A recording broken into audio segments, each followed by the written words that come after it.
Good morning, it is 7 o'clock and welcome to Mornings with Ridge and Frost. With Sophy and Wilfred, very good morning from me as well.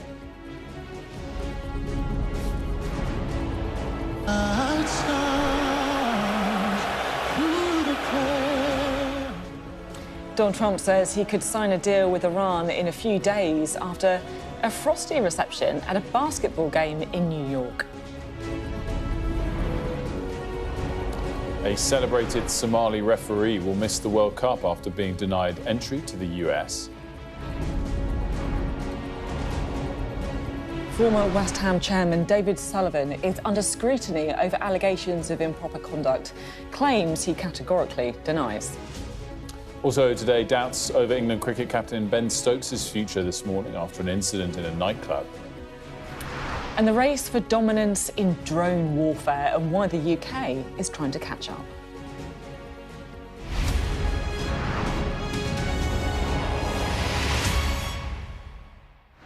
A very good morning to you. Welcome to the programme. Well, in the last hour, President Trump said he thinks he'll sign a deal with Iran in the next 2 to 3 days after Israel and Iran stopped the attacks against each other.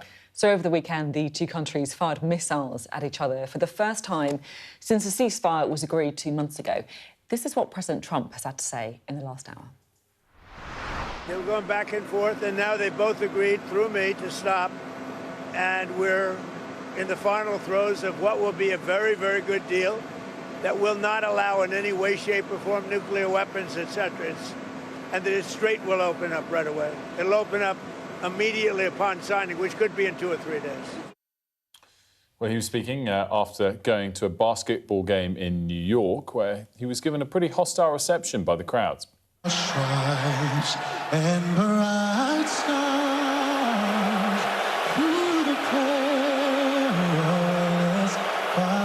mean, look, you can hear the booing there when he was shown on the video screens. It was during the national anthem before the game began. Meanwhile, our US correspondent James Matthews spoke to President Trump just before that game. It was a brief phone call with the president, but a significant snapshot, I think, of his state of mind. I asked him about the next move of the Israeli Prime Minister Benjamin Netanyahu. My question, he only had time for the one, was, if Netanyahu goes back to war with Iran, will you be with him? The US president replied, I don't think it'll happen. It's all working out very well. Iran is doing what they have to do. I don't think that's going to happen okay. His confidence, I think, contradicts increasing doubts about Donald Trump's place in the power dynamic within that US-Israeli relationship. Evidence that it's not all he'd have us believe was laced through the events of a weekend in which he told Netanyahu not to launch an attack on Iranian interests, and he went ahead anyway. Trump didn't expand on our phone call, didn't say what "it's all working out very well" meant, but he did put his authority on the line, rather. Even before the weekend, the Israeli Prime Minister had form for ignoring Washington's wishes in pursuit of his own self-interest. What price, I wonder, Donald Trump's stature if he is defied once more? And then there's Trump's line on Iran, that it's doing what they have to do. Is the reassurance of a president who appears to have misread Tehran throughout this conflict any kind of reassurance at all? It is a bold statement, and it has the air of crisis, what crisis? Carries too a confidence that might appear misplaced given the 100-day history of this war. Let's bring in Sally Lockwood, who's in Dubai for us. Sally, there's just one story I was hoping to get an update on this morning. We've heard these reports about a US helicopter being shot down or down near the Strait of Hormuz. Do we have any details on what happened? Yeah, morning to you, Sophie. This news emerged overnight, first in the New York Times, where they cited 2 officials that had been briefed on the matter, that a US Apache helicopter had gone down in the Strait of Hormuz. Now, neither US Central Command or the White House responded or confirmed whether this had been a shooting, it had been shot down, or whether it was a technical error. But it's now been confirmed by Donald Trump himself in comments to reporters after the NBA final that he attended in New York, where he's confirmed that the 2 pilots have been rescued and that there were no injuries. But again, we still don't know how this happened. But we understand it happened yesterday during this really wild day of events where Iran and Israel exchanged missile fire for the first time since this ceasefire started 2 months ago. And we know that Apaches have played a really key role in patrolling the Strait of Hormuz. They've patrolled shipping lanes, they've helped commercial vessels, escorting them through the Strait of Hormuz, and they've also been really key in shooting down drones, especially here over the United Arab Emirates. We often see Apaches in the sky here. So it will be really interesting to see exactly what happened and how this happened. If indeed the Apache was shot down by Iranian fire, then that will be hugely consequential. And Donald Trump did also say that they will be issuing a report later on, so we should find out a bit more detail.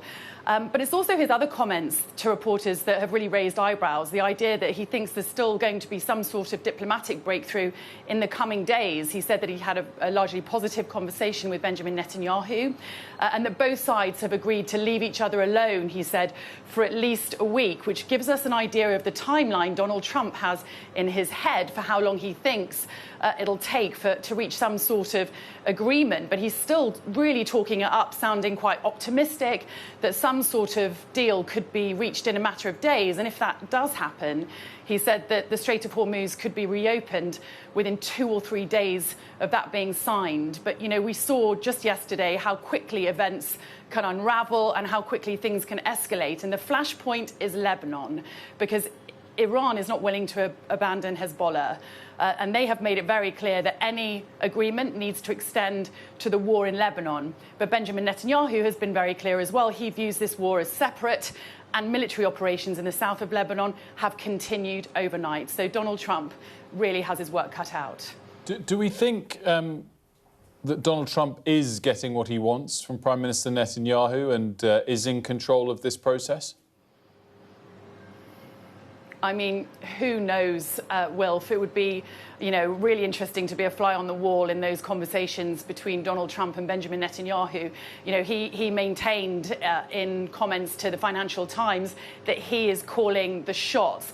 But certainly it feels like Donald Trump is really struggling on 2 fronts here. One, to maintain control of Benjamin Netanyahu, who's defied his orders twice in recent days, one by attacking Beirut, and then the other by retaliating to those Iranian attacks. So we'll have to see. The other struggle, of course, is trying to push Iran over the line when it comes to reaching some sort of diplomatic agreement.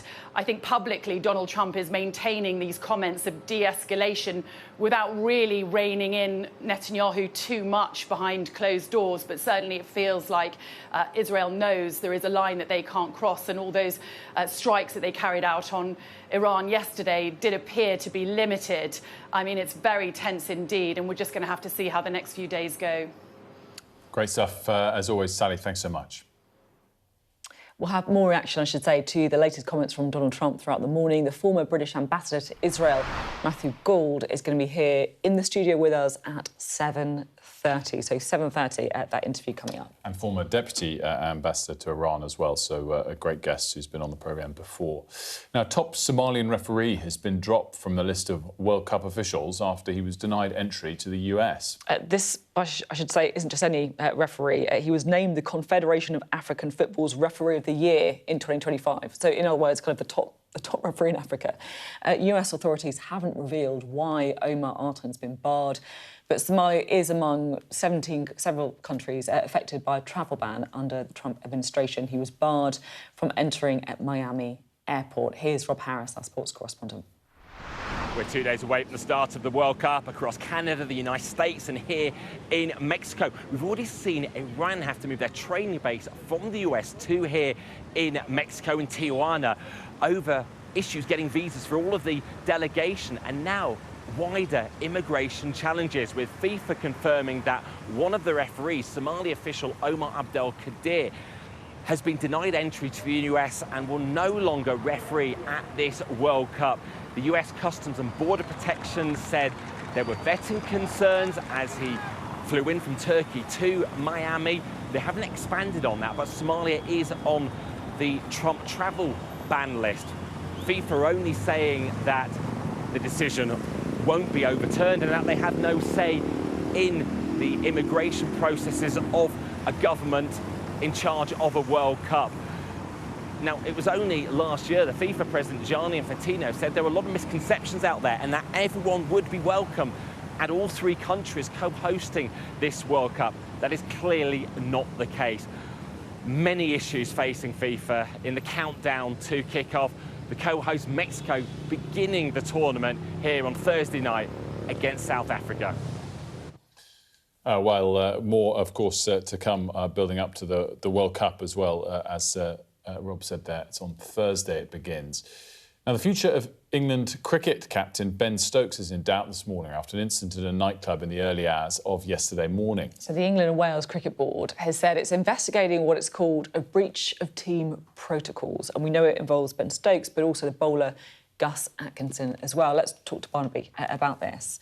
I mean, look, they've had a bit of a history, haven't they? I think it's fair to say, the England cricket team, of allegations of a culture of drinking affecting the squad. But what do we know about the specific incident? Yeah, that's absolutely right. And the repercussions for Ben Stokes and for Gus Atkinson and for the England team more broadly could be really quite serious. Now, we don't know exactly what happened on Monday evening. We do know there was some kind of an incident at a nightclub, the early hours of Monday morning, I should say. We also understand that a rugby player was involved, an unnamed Saracens player, and Saracens Rugby Club have put out a statement saying that they're investigating this to try and establish the full facts. We also know there's no suggestion that the police are involved in this, but it could still be quite serious. We've got a statement here from the England and Wales Cricket Board, which I want to bring you now. They say the ECB is currently investigating a breach of team protocols following the conclusion of the first men's test against New Zealand.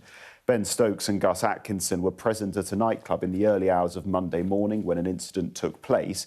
We are currently seeking further information, and an announcement regarding the squad for the second test will be made in due course. Now, as you said, numerous concerns have been raised over the last couple of months about the conduct of some England cricketers off pitch. So during the last Ashes tour in Australia, which England lost 4-1, there were numerous media reports of kind of long drinking sessions in between matches. It then emerged that Harry Brook, England's Test vice-captain, had been involved in a bit of a scuffle before a one-day international against New Zealand before that. In response to that, the coaches and the cricket board introduced a midnight curfew for players whilst they're playing matches. Well, we know that Stokes and Atkinson will have breached that because they were out in the early hours of Monday morning. So a number of questions here. What will happen to Ben Stokes? Will he stay on as England captain? But what does this mean for England in the next test against New Zealand on the 17th? Because obviously Gus Atkinson took 5 wickets for 30 on the weekend, so he's a bit of a star player. Look, obviously, the key thing is this altercation and what happened, who was right and wrong on it. On the point of the curfew, more generally, the match had finished. They'd won. Does the curfew stand after the match? So it appears, I think, the curfew had stood at least for that night. That's what's being reported, absolutely. And I suppose it's about they want to keep the players in top shape for a long series because, as we know, Test series take place over a number of days. Also, I guess they're not saying they can't go out at all. They're saying here's a midnight curfew. I mean, I guess the other thing to say is, like, you know, I always feel quite split on everything with Ben Stokes because the guy is such a giant. Do you know what I mean? He's such a giant, and you know, we saw that really painful Ashes series, and it felt like Stokes in so many ways was like, you know, he was the one coming out, facing up to the disappointment, you know, saying things weren't good enough, saying things needed to change, kind of rallying behind the team. And I guess it is kind of disappointing to see him just dragged into this latest look, if there story. is a set, agreed team set of rules that applied as captain that you break, you know, given the lead-up of the last few months, that's terrible, you know. But I just was wondering if, because the match ended a day early, whether there was a grey area. Oh, sorry, I thought, you know, possibly. And we don't know what happened with this incident as well, do we? This is the other thing. We genuinely don't know.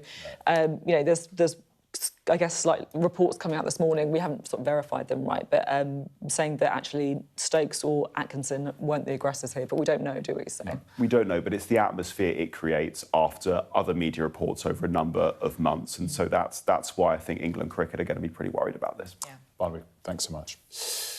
Now, the former chairman of West Ham, David Sullivan, is facing further scrutiny following a joint investigation by the BBC and The Times over allegations of improper conduct. So a number of accusations have been made against him, all from women who were models seeking work at the Daily and Sunday Sport newspapers. Now, Sullivan made his fortune from the pornography industry, says he categorically denies the claims. Here's Martin Brunt. The allegations against billionaire David Sullivan, his behaviour towards women, aren't new. He says he's known about them for decades, and he denies them. In recent years, even supporters of his own club, West Ham, have taunted him from the terraces. But now the accusations have reached a much wider audience, the BBC's Panorama and the Times newspaper. The claims centre on the tycoon's time as owner of the salacious sport newspapers and his personal recruitment of wannabe Page 3 models.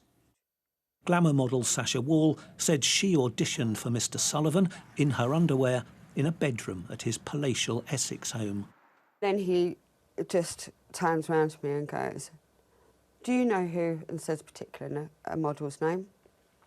And I say, "Yeah." He went, "Well, she's one of my special friends. Would you like to be one of my special friends?" And obviously there was no like, I wasn't stupid. I knew exactly what this was going now. And I was like, to recall my courage, and I was like, "Mate, if you think I'm going to you to get in the paper, you've got another thing coming. I do not need to do that." And then he just got really much closer to me and went, "What, not even a?" And I was like, "Oh my God, no, no." Sasha said she left the house unharmed and was given modelling work by Sullivan. And I ran into the ensuite and grabbed my dress. Gone for the door. At this point, I realised the door's locked. So I raised my voice and I was like, "Open the door now." And he was like, all right, keep your knickers on, keep your knickers on. I was like, "No, just open the door now." I think I was causing such a fuss at this point that he opened the door. And then I bolted out of that house. She condemned others she said were complicit in sending young girls to Sullivan's casting couch. You know what he's doing. You can't think it's all OK. You can't think it's all been OK. But they're exactly the same. They're on the payroll. And so they do what the bidding of the predator wants. Mr Sullivan, who made his fortune in the sex industry and from property deals, said of course he's had relationships with models. He owned the sweet shop, he said. Why wouldn't he sample the sweets? But all of it, he insists, was consensual. When he stepped down as co-chair of West Ham at the weekend, he said in a statement, "The false allegations levelled against me have been sensationalised by the media. After a lifetime spent building businesses in the adult industry, in which I have met thousands of women, it is sadly inevitable that a small number of improper conduct claims are being made against me. I categorically deny these claims." Journalist Mark Killick wrote a book about Sullivan, The Sultan of Sleaze, 30 years ago. It examined his successful pornography business, but there were other issues. It was a complex set of things that emerged. He knew, as he has said, thousands of women in the adult sex industry. That is not surprising. And many of them were very comfortable with the relationships they had with Sullivan. But there were some that did make allegations of coercion and intimidation. It's a worrying idea that women who were desperate for fame and fortune by taking their clothes off may have been coerced into having sex with David Sullivan. These are serious allegations and they will be investigated. Sullivan says they have already been investigated by the police and the police have decided to take no further action. And there's some truth in that. Mr Sullivan has vowed to sue the BBC and the Times for libel. Martin Brunt, Sky News. Now, Kemi Badenoch is getting ready to deliver a big speech this morning in which she'll lay out her plans to remove identity politics from public life. She's expected to say that rules requiring people like police officers, teachers, health workers to promote equality when making decisions should be scrapped. Of course, it comes in the wake of the row over the death of Henry Novak, who was handcuffed by police after he'd been stabbed. Let's bring in Alex, who's got more on this for us. What are we expecting from her on this topic exactly? So she's going to say that this public sector equality duty, which is enshrined in the Equality Act, the big kind of anti-discrimination laws that Labour brought in, it should be scrapped. She's saying it's stopping frontline workers from doing their jobs, basically, and that it's fuelling identity politics, division, divisive agendas, and that it needs to go. And obviously, there have been big questions around this because of how police handled the Novak case. There's MPs criticising the police, saying that they were more bothered by following this anti-racism guidance than they were looking after Henry after he'd been stabbed. So I think what she's trying to do here is I think she's trying to strike the middle ground between Reform, who are saying that they should scrap the Equality Act entirely, and Labour, who obviously brought this in and I think are extending parts of it as well. So I think she's trying to appeal to this common sense, British fairness, and become, again, the sort of sensible party of the right. I think that's what she's trying to do. Interesting. Thanks very much, Alex. Good to have you on the programme. We'll be discussing, of course, those changes that Kemi Badenoch wants to bring in. But it's also a big week politically as well, because it's Tech Week. So a big scrutiny on all the different firms, including, of course, technology firms and social media firms in particular. The debate, I think, raging about whether or not there is enough regulation around social media companies and other tech companies as well, where to draw on the line, how to get the balance right. And with that in mind, I'm very pleased to introduce our next guest, Liz Kendall, the Science, Innovation and Technology Secretary, who joins us now. Good to see you here. Good to see you too. Can I ask you first about this kind of ban that we've been talking about on social media? Yeah. What is the latest thinking on that? Well, we will be making an announcement really soon about how we give kids the best possible lives online, how we look at the really important issue of whether to ban social media for under 16s, but also a whole range of other things like doom scrolling, curfews overnight, what we do about things like stranger pairing on games and AI chatbots, all the things that parents are so worried about for their kids online. And we will be making an announcement about what we're going to do very, very soon. What does very soon mean? Imminently. Like days, this week? I've always said it will be before the summer, but it's, weeks. Sooner than that? Yeah. Yeah, OK. Now, the White House is quite interesting. They've made this submission onto the debate. They've warned the government against a blanket ban. They say that there's issues around free speech, that parents should be more responsible for what their kids do their phone.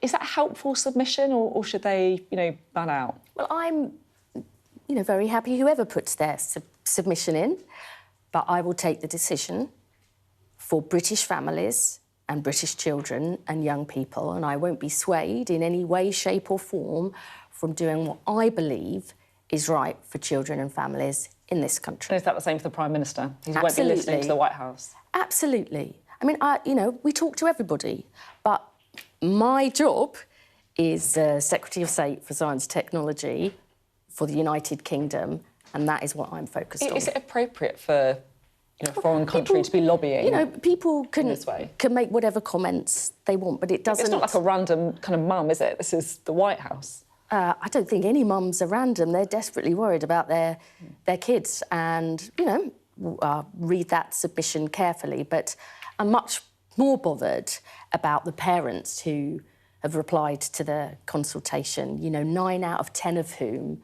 want to see social media banned for under 16s. And I'm really concerned to make sure we help parents. Look, I believe in parents' responsibilities, but, parents are really trying to do what's best for their kids. We're all having those discussions about, God, should we give them a phone? What are they looking at online? Have I got the parental controls? And then the kids are finding new things. They are crying out for support, and that's what this Labour government wants to give them. There are reports saying it won't be a blanket ban, that it'll be a ban on kind of harmful social media. So, for example... I have... The final decision hasn't been taken. OK. But a ban is on the table. A blanket ban Yes. across all... I've already said that many times, yeah. So that reporting is wrong? Yes. OK, that's useful to know. Can I ask you a couple of very practical questions? How do you tell someone's age online? Because, look, if my own social media is to go by, people are worried about, I guess, the kind of creep of digital ID, of the nanny state. Yeah. So I think one of the things that we need to look at in whatever we decide to do, whether it is a blanket ban or age restrictions on certain features or functions, is how you actually enforce that. Because, you know, I think, look, I see what we're doing as really about future generations, resetting norms, helping parents who are bringing up young kids now. But we do know from looking at Australia that compliance and having more effective age verification measures is important. And that's why one of the questions in the consultation was, you know, do we need more highly effective age verification measures? What might they look like? Because whatever you do, you want to see it enforced and complied with. And what is the latest thinking on that, then? Well, you'll see more again in the consultation, but there's already highly effective age verification measures for more risky sites for adults, to make sure it's only adults using, like porn sites. And we would look at, OK, the measures that you use there, could you use those if you were going to look at any age restrictions elsewhere? But we want them to be effective, but they've also got to be enforceable. And I've just got a question on the news yesterday as well, about kids sending nude images as well. And this is from a viewer, actually, because Keir Starmer said yesterday that, look, if the companies don't act, then the government will act, and he gave them 3 months. But this is Maj, who wrote in to say, why give them 3 months to change or else? Why not say this is coming in 3 months, so adapt? And he's got a point, right? I think we are pretty much saying, if you're not going to do this, we're going to legislate. So, you know, we've taken a whole range of action to try and protect women and girls and young kids online through our strategy on violence against women and girls. I've already, you know, banned nudification apps, made cyber flashing and other things a priority offence, but there's much more we can do. Can I also make one comment about the previous discussion that you had on the public sector equality duty? That was going to be the next question, actually. Good. So you've read my mind. Kemi Badenoch today, she wants to repeal the public sector equality duty. She says it's about fairness, about people being treated equally. But what she's saying is she wants to repeal a duty which stops pregnant women being sacked, women on maternity leave being sacked, which prevents discrimination against disabled people, which prevents discrimination on age grounds. You know, people thinking, oh, you're too old for this job, despite all of your experience. That's not common sense middle ground. It's turning the clock back to the past. So she needs to spell out which elements of that she's going to withdraw, which I think are really, really important because, look, our public services and our companies need to draw on all of the talents of the British people if they're going to succeed. That is what the public sector equality duty is all about. So she needs to set out which protection she's going to remove, because I tell you, there are women out there still who get worried just if they get pregnant or they're on mat leave that they're going to lose their job, and Labour is standing for them. Do you think there is an argument that I think Kemi Badenoch would put forward, that it has led to a distortion of fairness, that it is incentivising some public sector bodies or whatever who may be misinterpreting it, but it's led to an overreach? I think it is protecting women from being sacked when they're pregnant or on mat leave. I think it is saying, look at people for their skills and talent, not their abilities or disabilities or their age. I think that's really important because I tell you what, our public services will do better if they get skills from everybody in this country, and Kemi Badenoch needs to set out which protection she is going to remove. And you know what? They said they wouldn't play politics with this whole set of issues. That is precisely what they're doing, because they're frightened of reform on their right flank, and we are standing for common sense and British people and British values. Well, we'll talk to the Conservatives about this issue later on in the programme. There was one other story. I look forward to seeing how you can watch it on this question. I will we'll let you know. I will. Somali referee Omar Artan has been refused entry to the US. Now, he's a kind of World Cup referee. He's not just any referee as well, he's Africa's top referee. Is this something you're a bit worried about? I'm not responsible for, you know, America's immigration policy, but let me tell you this, the World Cup, like all sport, works best, the matches are the best and the competition is best when they are inclusive and they, you know, include talent from right across our incredible world. And that's what I would like to see for the World Cup. OK, Liz Kendall, thank you very much indeed. Liz Kendall speaking to us there. Coming up, we are going to be returning to our top story. We're going to be talking about the latest in the war in Iran with a former British ambassador to Israel, Matthew Gould.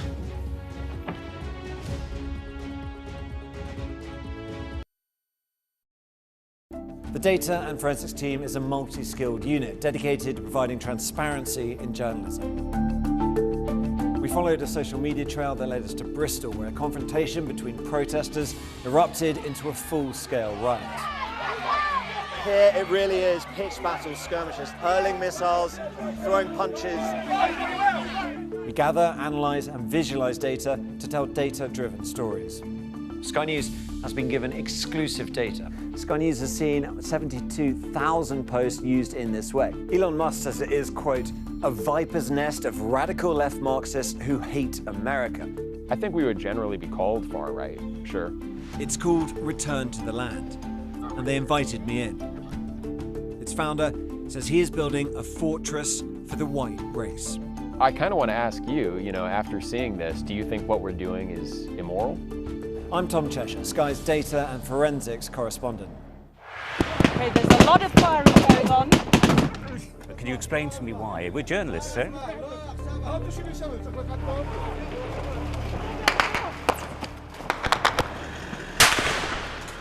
Let's go. Watch, wait, right, we're going to get in. Right, get in. We just want to ask you a few questions about your involvement with ISIS. The next step for them quite often is getting on a boat and sailing illegally over into Europe. Es un solo procesamiento, una sola sacada. Oh my goodness. Whoa, oh my goodness. If you weren't affected, you'd be a bit of a strange person. Turn off the camera, turn around and go away. Okay, but listen, I told you 3 times. They saw 2 guys, 2 bad people. There's an absolutely packed dinghy. That is what it's like. Sometimes you have to put in an awful lot of hard work. It's worth doing. I suppose it is what we do. To the left. I will always remember the atmosphere at the Shanghai protests. It was an electric mix of excitement, fear and defiance, and a sense that history was being made. What's the best thing about being a Sky News presenter? Perfect. Let's bring you some breaking news. Being a Sky News presenter. I began by asking... Thank you so much. ...trusting us to tell her story. The battle for number 10. Sky News has been given exclusive access. Let me give you a sneak peek. It was the day those present would never forget. Why did you decide to open up and tell your story? Welcome back. In the early hours of this morning, as President Trump boarded his plane to fly from New York back to Washington, D.C., he suggested a deal between the US and Iran could be signed in just the next couple of days. It comes after he told Sky News, our own James Matthews, that he didn't think that Israel and Lebanon would go back to fighting each other, nor Israel and Iran. Let's talk about all of this with Matthew Gould, former British ambassador to Israel, former deputy ambassador to Iran. Great person to have on to talk about all of this with. Very good morning to you. Good morning. Do you think we could have a deal signed in the next couple of days? It's possible. I think what's definitely true is the exchange of fire earlier in the week has calmed down, and President Trump is probably feeling relatively warm towards the Iranians, having said, OK, after the Israeli strikes, OK, we'll draw a line under it. But whether that means a deal is on the cards, it's hard to say. President Trump has declared repeatedly that a deal is imminent, a great deal is imminent, and then it's proven hasn't happened. So I wouldn't bet the house on it. As for the military exchanges of the last few days, do you think that Prime Minister Netanyahu has listened to President Trump, or have we kind of stumbled into this short-term ceasefire kind of because it now suits Israel itself? I guess my question is, will Israel adhere to what the US wants ongoing? So Netanyahu's in a really difficult position because he went into this conflict with some very clear war aims, none of which have now been achieved. The regime is still in place. The Iranians still have their highly enriched uranium. They're still clearly capable of firing missiles, and Hezbollah hasn't been destroyed. So he wants to show that he's still in charge, that he's still pursuing Israel's war aims and Israel's security.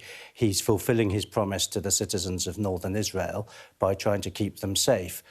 But he also knows he can't afford a massive breach with the US president. So I think there's a very delicate dance going on between him and Trump. Trump can't simply tell him what to do. Equally, Netanyahu can't simply ignore him altogether. In terms of what might follow, if, and I know it's a big if, there's an agreement between the US and Iran this week, is that an agreement that we go back quite quickly to the Strait being fully reopened, or is it a small first step that will take months to deliver on? I suspect it's probably somewhere between the two.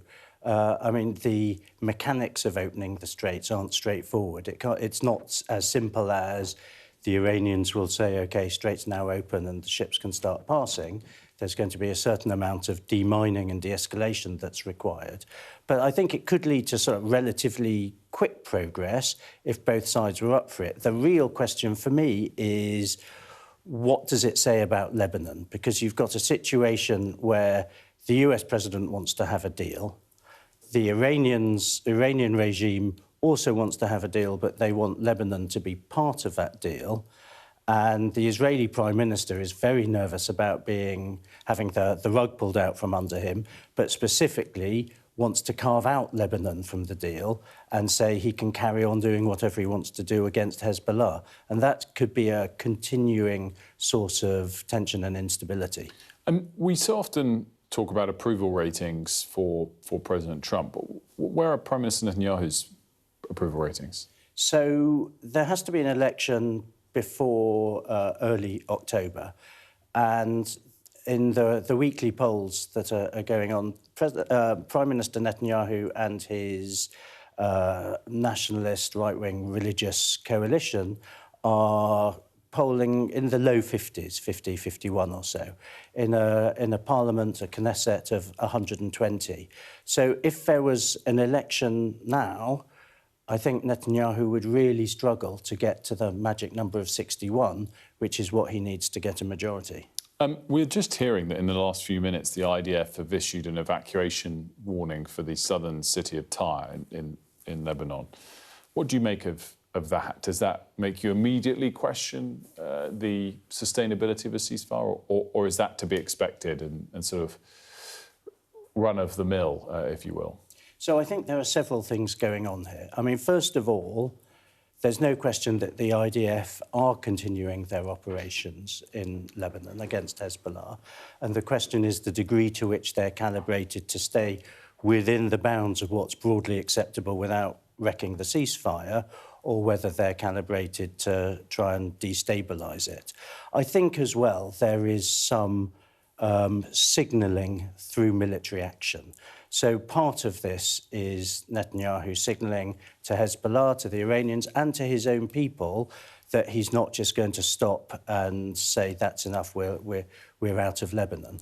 So a lot of this is performative, and I think we need to, unfortunately, see what actually happens before working out the degree to which it's destabilising or whether it's within the sort of acceptable parameters and won't screw up the ceasefire. Matthew, great to see you. Thanks so much for joining us. Matthew Gould. Now, throughout the war in Ukraine, drones have been proven to be an instrumental weapon on the battlefield. Cheap to produce, precise, but as drones continue to advance, back here, the government's defence investment plan has been repeatedly pushed back. So does the UK risk falling behind on drone procurement? Our defence and security editor, Deborah Haynes, has visited one of several drone centres in Swindon to find out. It's not hard to see why drones are the biggest killer of Russian soldiers in Ukraine. When used for real, they can be packed with explosives that detonate on impact. It's an evolution in warfare that's left the British military looking very out of date.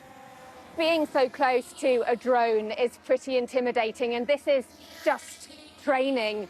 It's the kind of warfare that Ukrainian soldiers know all too well, and it's the kind of threat that British forces need to train to counter and to learn how to use. And that's why the lack of drones in the British arsenal is a big problem that needs to be solved. The fledgling British arm of an American startup called Neros thinks they're part of the solution. In a field in Wiltshire, they demonstrate the capabilities of a cheap, one-way attack drone they've developed. This is our platform. It's called the Neros Archer. It can carry a payload of up to 3.2 kilograms and can travel up to 20 kilometres. This system's already being used in Ukraine. The US military is a customer too, and the company is hoping for orders from the UK once the government finally publishes a defence investment plan after months of delay. We don't know whether it's the British, whether it's NATO, when the next conflict will be. If the UK doesn't invest in this technology, it's going to be caught wanting when the time comes. The company is one of several to open up drone sites in and around the town of Swindon. Once famed for manufacturing cars, now destined for a different type of vehicle. I'm outside the site of what used to be a large Japanese car-making factory. It was a key employer for the people here in Swindon. That Honda moved out a few years ago, and this place has been searching for a new use. Yes, there have been warehouses built, but I understand that this week the Ministry of Defence will announce that it's going to be taking over this site and turning it into a vast testing centre for drones. It's part of the local MP's vision to make Swindon the new hub for drone warfare. The planned centre will likely attract even more drone makers to the area. It's going to be the largest indoor drone testing facility in all of Europe, 4 times the size of the one in Latvia. It's going to be segmented off into multiple different parts so you can test different types of drones. That could include this long-range attack drone, which is being developed by a German company called Stark. It's opened a factory in Swindon in anticipation of new business once funding from the Ministry of Defence finally starts to flow. I have no doubt that the investment will come. I mean, the Prime Minister is committed to deliver the investment plan in and before the NATO summit in July. But the UK defence budget is still one of the largest in Europe, and I think we can all take confidence that the UK is going to remain a very large component to European deterrence. A Ministry of Defence spokesperson said, "We're investing at pace and scale, spending more than £4 billion on autonomous systems. This includes working with industry partners to develop the facilities and infrastructure needed to test, train and deliver these systems at speed." With multiple drone startups vying for what's set to be billions of pounds in new cash, the key for the UK military will be to identify who's credible and who's not, and then ramp up production capacity fast. Given the growing threats, it can't afford to get this procurement challenge wrong. Deborah Haynes, Sky News. As ever, absolutely fascinating report from Deborah with amazing access there. More from her online, of course. Right, let's have a look, shall we, at the weather. Dinner under the stars tonight? That reminds me of our travel insurance. You mean All Clear Skies? All Clear Travel Insurance sponsors Sky News weather. Expect cool, breezy conditions with sunshine and showers for the next couple of days ahead of some heavier rain on Thursday. But by the weekend, the pressure will be rising and that means it's going to get warmer. It's going to be a chilly start to the day with overnight temperatures having dropped into single figures. For many, there'll be some bright or sunny spells along with some showers, these most frequent and widespread in the northwest. The showers will continue through the day. Those over England and Wales will move through pretty rapidly on the breeze. All Clear Travel Insurance proudly sponsors Sky News Weather. More than 100 people have now died in the Ebola outbreak across the Democratic Republic of Congo and Uganda. So the number of infections and deaths has rapidly increased since the beginning of the outbreak in late May. It comes exactly 10 years since the West Africa Ebola epidemic, which killed 11,000 people. And that was Liberia that suffered the highest number of deaths. Our Africa correspondent, Yusra Elbegir, has travelled to the capital, Monrovia, and spoken to Ebola survivors about their fears of seeing a new major outbreak. I'm asking you, how many of you know Ebola? What Ebola can do? Huh? Ebola is a compulsory education here. It tore through Liberia before these school children were born, but their families cannot afford to forget. Pastor Robert started this school after Ebola survivors and their children were shunned from their communities. They don't have Ebola. They cross that stage. They are safe, and the government, the World Health Organizations declare them freed, that they don't have Ebola again. So please accept them in the community. And some had to migrate to different communities. What's it like for you seeing a new Ebola outbreak in Africa? It's a deadly disease. If we accept, or if it comes back, many's family will lose their life. Exactly 10 years have passed since the West Africa Ebola epidemic was declared over. It killed 11,000 people and left millions scarred by its aggression. Liberia had the highest number of deaths and is now bracing for what could come. So if it come again, it will not be easy. So I started thinking from the past. What happened from the past? I fear. What scares you the most? What gives you fear? What gives me fear? It will cause a whole lot of problem, a whole lot of death. So it made me to be afraid. It will cause problem. Whole nation, like the one that happened, so many people die. So many people die. We can't wait to see it coming back again. There are certain details Nurse Lopu will never forget. The name of the patient she contracted Ebola from. Yeah, Lao Mira. I can say honey. That patient, Lao Mira, Lao honey. And the moment she recovered, but her son did not. He was 23 years of age. He was born 1991, August 14. He graduated off from high school. So it was so hard for me. Up to the present, still hard for me. Liberia weathered the worst Ebola outbreak on record, and it is very telling that for a country that has been through brutal civil war, that even the prospect of Ebola coming here can inspire and instill such fear and panic. This is a country that will never forget the disease that violently tore through its streets. Yusra Elbegir, Sky News, Monrovia. Where you can watch an extended version of Yusra's report on YouTube. You can scan the QR code on your screen now to do that. We can speak now to the Conservatives. Claire Coutinho, who's the Shadow Energy Security and Net Zero Secretary, also Shadow Equalities Brief as well, is here with us. Now, good to have you on the programme. So, Kemi Badenoch is giving a speech today where she is outlining why she wants to repeal the public sector equality duty. So that's the legal requirement on public bodies to eliminate unlawful discrimination, promote equality. Why does she want to do that?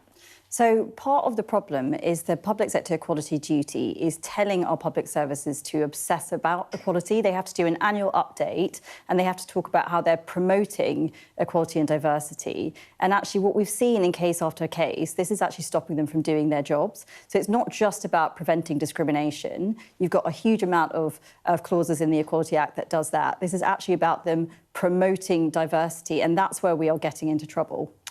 I guess it's worth flagging, though, the range of things this is trying to help when it comes to equality. So age, race, sex, pregnancy, sexual orientation.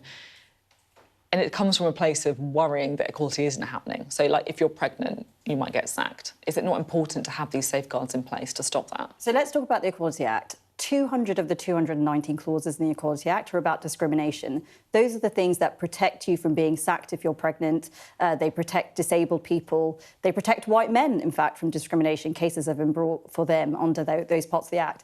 That is not this bit. The public sector equality duty is a separate thing, which is telling our public services that they have to obsess about equality. So let me give you some examples, because I think it's helpful to bring that to light. So we've had instances where our prisons are not being allowed to isolate Islamic terrorists who are at risk of radicalising other prisoners, and they've been stopped from doing that because of the public sector equality duty. If you look at unconscious bias training across the police force, the reason that was brought in was through this doorway of the public sector equality duty. So where you see these public services now going too far, overcorrecting, in certain cases, they are being prevented from keeping the public safe from harm. It is the doorway of the public sector equality duty that all of these radical activists and radical ideology is marching through. But I just want to give some of the other examples as well, because I think it's important, right? We're having a debate, not to just cherry pick out the examples that you would argue against. So, you know, equality impact assessments, just make sure bus route cuts don't impact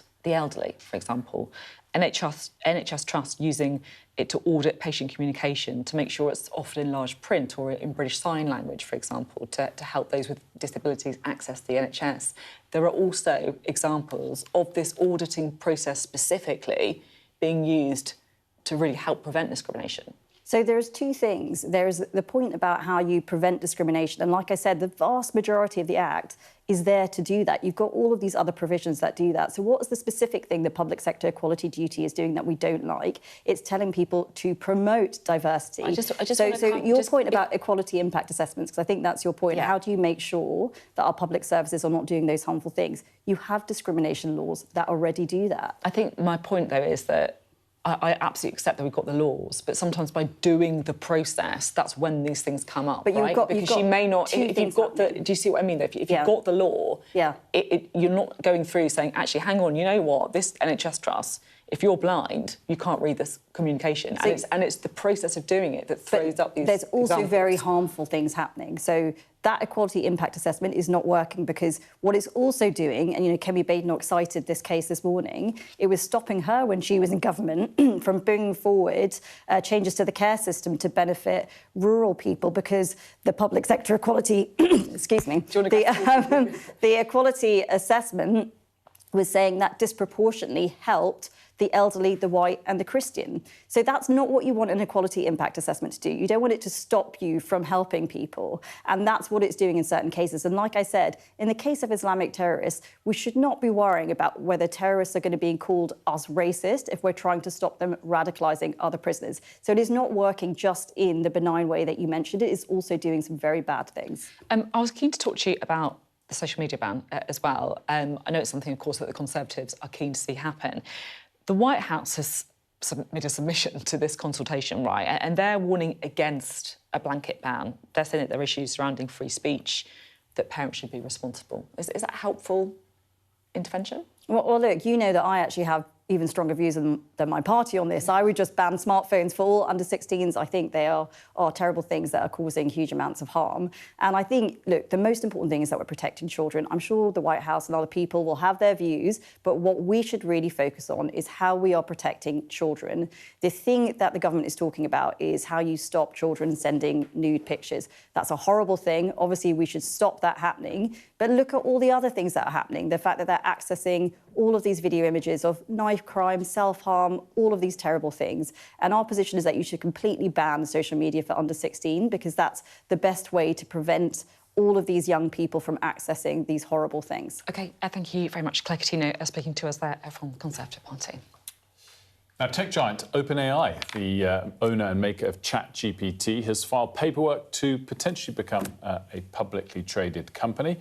The move follows Anthropic doing the same thing. Yeah, its rival announcing plans to go public and also ahead, we should say, of SpaceX's planned debut on Friday. So what's this all mean then?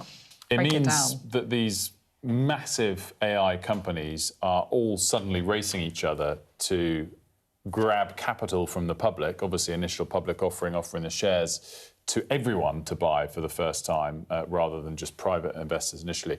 I think what is fascinating is the speed. Once SpaceX set their date, Friday, as you say, how quickly now Anthropic and OpenAI have followed. And it's the scale of these which is just off the chart. So SpaceX on Friday, the biggest IPO of all time, $1.8 trillion the day it goes public for the first time will be how much the company's worth. It'll become the 7th biggest company just like that in the world. And OpenAI and Anthropic are likely to be around $1 trillion each. It's mind-blowing. And so you're having more money needed to fill these IPOs in such a short space of time than we've ever seen before. And I guess it also underlines just how much we're expecting AI to transform everything, right? Even if you think they're overvalued. I mean, it's just the most huge revolution that we're about to see. Completely true. And I mean, look, all of those, I think there's now 8 companies or 9 companies in the US that are over $1 trillion in market cap.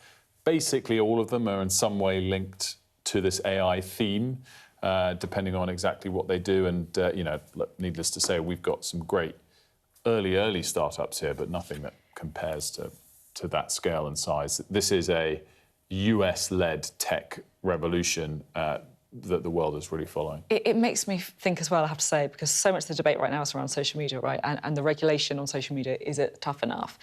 And it, I guess, makes me think, as always with regulation, it just takes a while to catch up. Should we not be thinking about AI, which is the next thing coming down the roads, right? You know, and the regulation now is almost like yesterday's problem. There's one, to end on a slight bit of optimism, whilst AI, everyone's very fearful about how it's going to disrupt jobs and all the like. It's not potentially as addictive as social media is. It's more like we go to it to ask questions and it might help our productivity. Now, there's a lot of problems with it, but it's potentially trying to end on an optimism note. On which good things and bad things. We will be right back with all today's top stories. See you in a moment.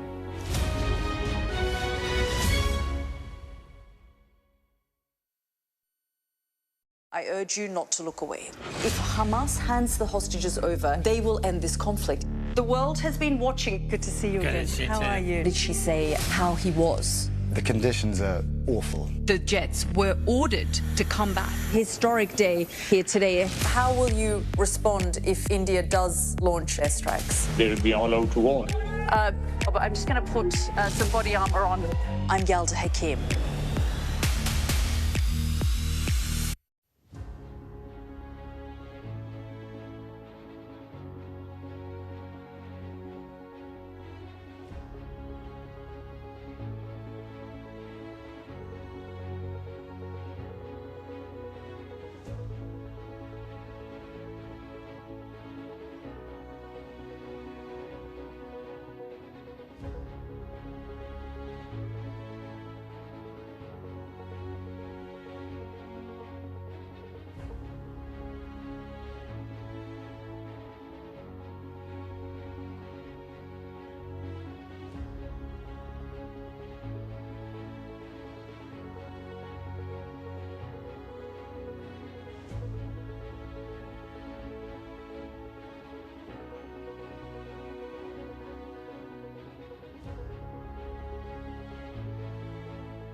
Good morning, it's 8 o'clock. Welcome to Mornings with Ridge and Frost. With Sophie and Wilf, good morning from both of us. Thanks for joining us.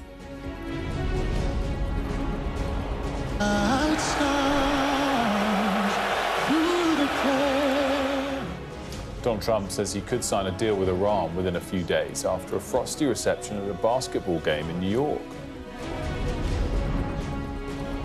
A celebrated Somali referee will miss the World Cup after being denied entry to the US. Former West Ham chairman David Sullivan is under scrutiny over allegations of improper conduct, claims he categorically denies.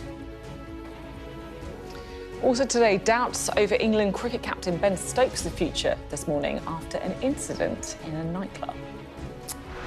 And in the race for dominance in drone warfare, the UK is trying to catch up.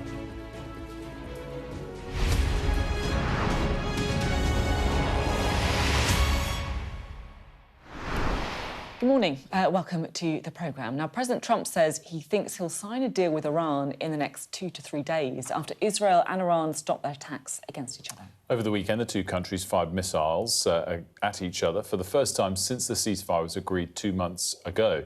Here's what President Trump had to say, though, early this morning. They were going back and forth, and now they both agreed through me to stop. And we're in the final throes of what will be a very, very good deal that will not allow in any way, shape, or form nuclear weapons, etc.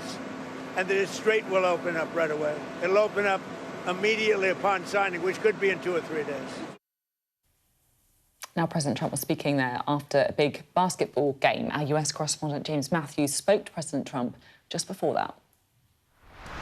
It was a brief phone call with the president, but a significant snapshot, I think, of his state of mind. I asked him about the next move of the Israeli Prime Minister Benjamin Netanyahu. My question, he only had time for the one, was if Netanyahu goes back to war with Iran, will you be with him? The US president replied, I don't think it'll happen. It's all working out very well. Iran is doing what they have to do. I don't think that's going to happen okay. His confidence, I think, contradicts increasing doubts about Donald Trump's place in the power dynamic within that US-Israeli relationship. Evidence that it's not all he'd have us believe was laced through the events of a weekend in which he told Netanyahu not to launch an attack on Iranian interests, and he went ahead anyway. Trump didn't expand on our phone call, didn't say what "it's all working out very well" meant, but he did put his authority on the line, rather. Even before the weekend, the Israeli Prime Minister had form for ignoring Washington's wishes in pursuit of his own self-interest. What price, I wonder, Donald Trump's stature if he is defied once more? And then there's Trump's line on Iran, that it's doing what they have to do. Is the reassurance of a president who appears to have misread Tehran throughout this conflict any kind of reassurance at all? It is a bold statement, and it has the air of crisis, what crisis? Carries to confidence that might appear misplaced given the 100-day history of this war. There for us. Let's bring in Sally, who's in Dubai. Sally, I guess, what's your take on this suddenly, compared to a few days ago at least, suddenly great optimism that we're 2 or 3 days away from something being signed? I mean, it feels like we've been here so many times before, Wilf, and certainly here on the ground when we saw just how quickly things can change and how quickly things can escalate. It feels like wishful thinking. And then if you look at the situation in Lebanon, which is what triggered the escalation on Sunday into Monday, it escalated very quickly with a very fast sequence of events. And this has become now almost the defining issue because Iran have linked it with the wider deal that Donald Trump is trying to broker with them, essentially saying any agreement needs to extend to an end to the war in Lebanon. But Benjamin Netanyahu has been very clear that he views this war as separate, and he shows absolutely no willingness to withdraw his troops from the south of Lebanon. They've occupied far more land than many expected since the war kicked off there in March, and operations in southern Lebanon are continuing, despite both sides agreeing yesterday to stop attacking each other. And the Iranian military came out and said, we will stop attacking you, despite them originally saying they were going to continue these strikes on Israel for at least a week. They said, we will stop, but if you continue to attack or you resume attacking Lebanon, including the south of Lebanon, then all bets are off, essentially. And overnight, we've seen that Israeli military operations have continued in southern Lebanon.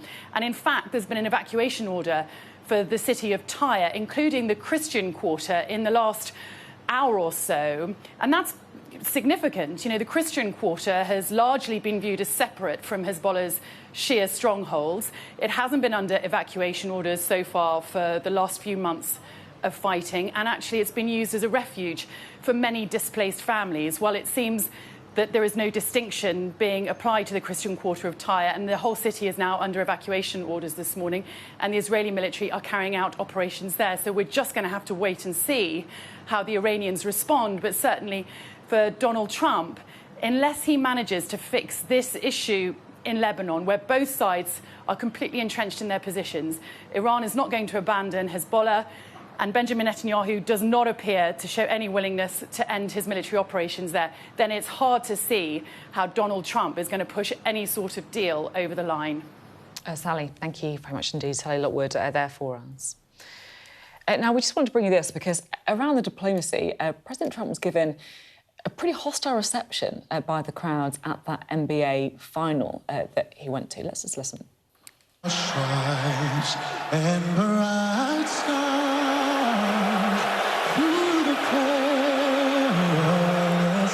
So you can hear he was booed when he was shown on the video screens during the national anthem. So this was before the game actually began. I hate booing.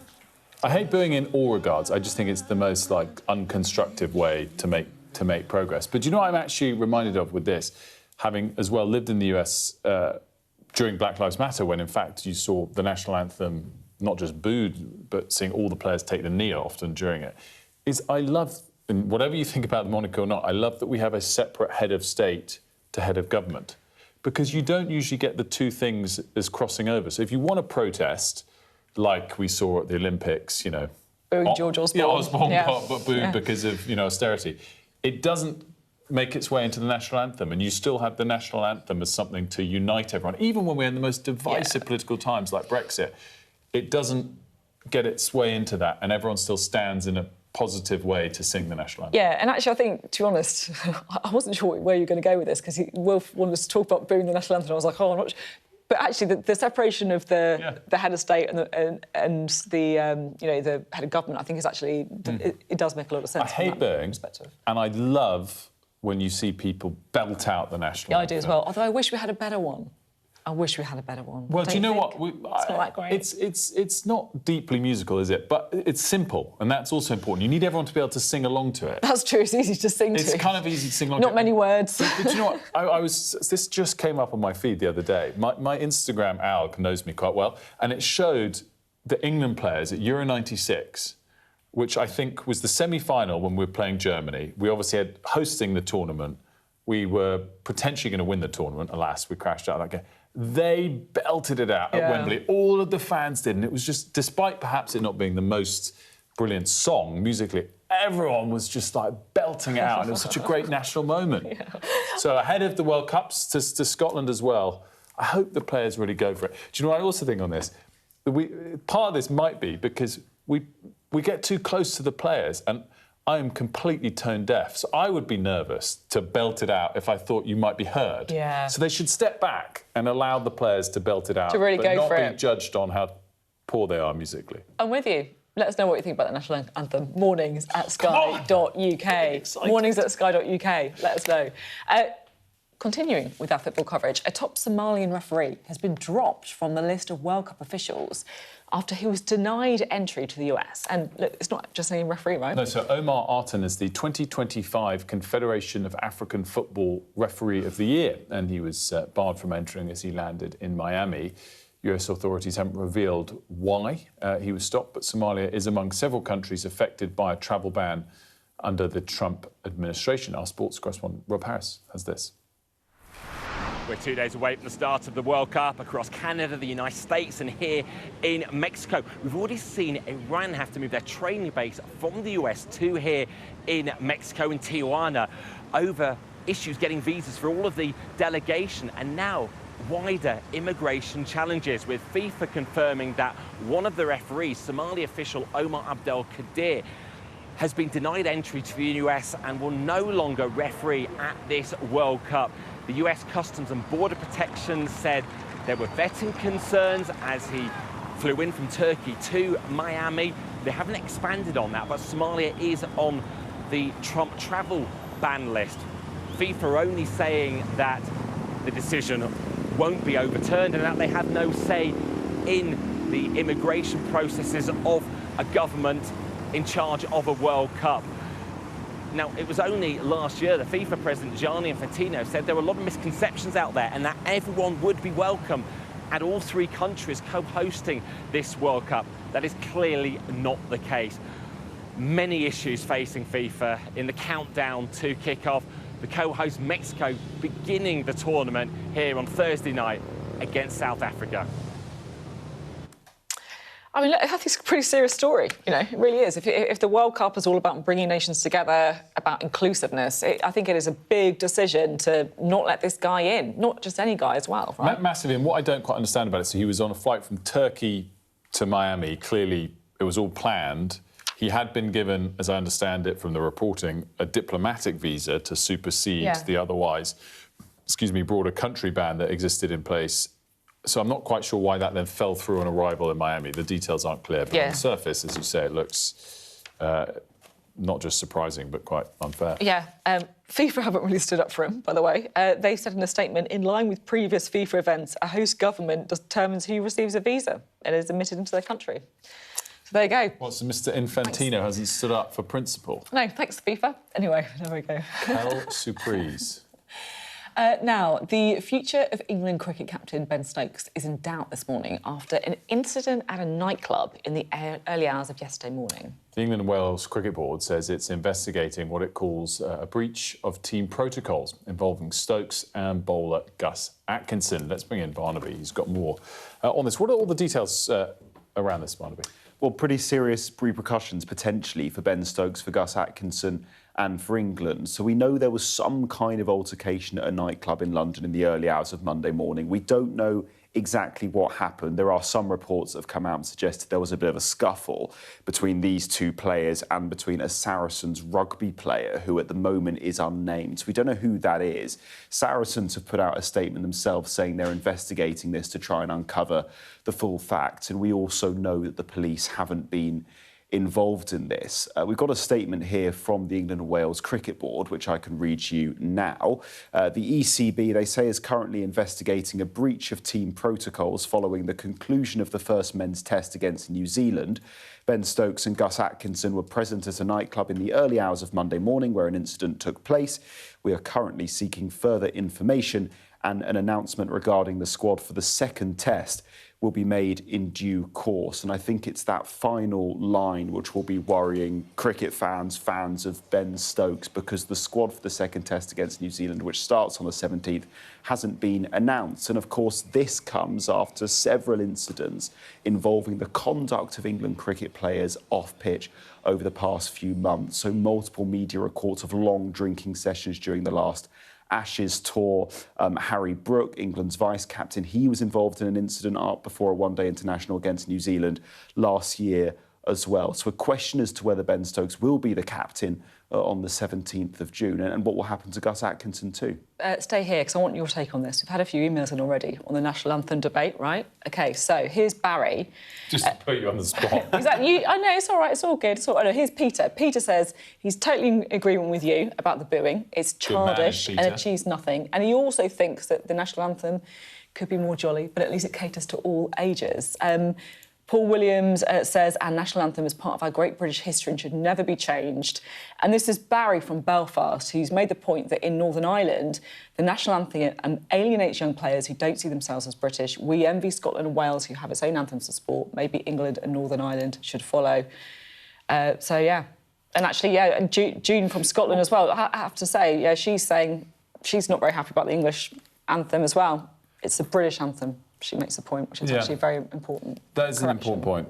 I mean, but it'd almost be a little bit divisive to have their own different one for just the England football team. It wouldn't be divisive, I guess, to these accurate points, but it would feel... Yeah, but look, June makes the point, she thinks it's time we had a new anthem, because the current one is more like Hail to the President, and lots of Scots won't sing it. Look, we've opened a can of worms here, to be honest. Yeah, well, I think it is quite... It's an important It is a quite subject. fair point. It is a bit of a Hail to the President. Do you know what? But as we said earlier, it is also simple.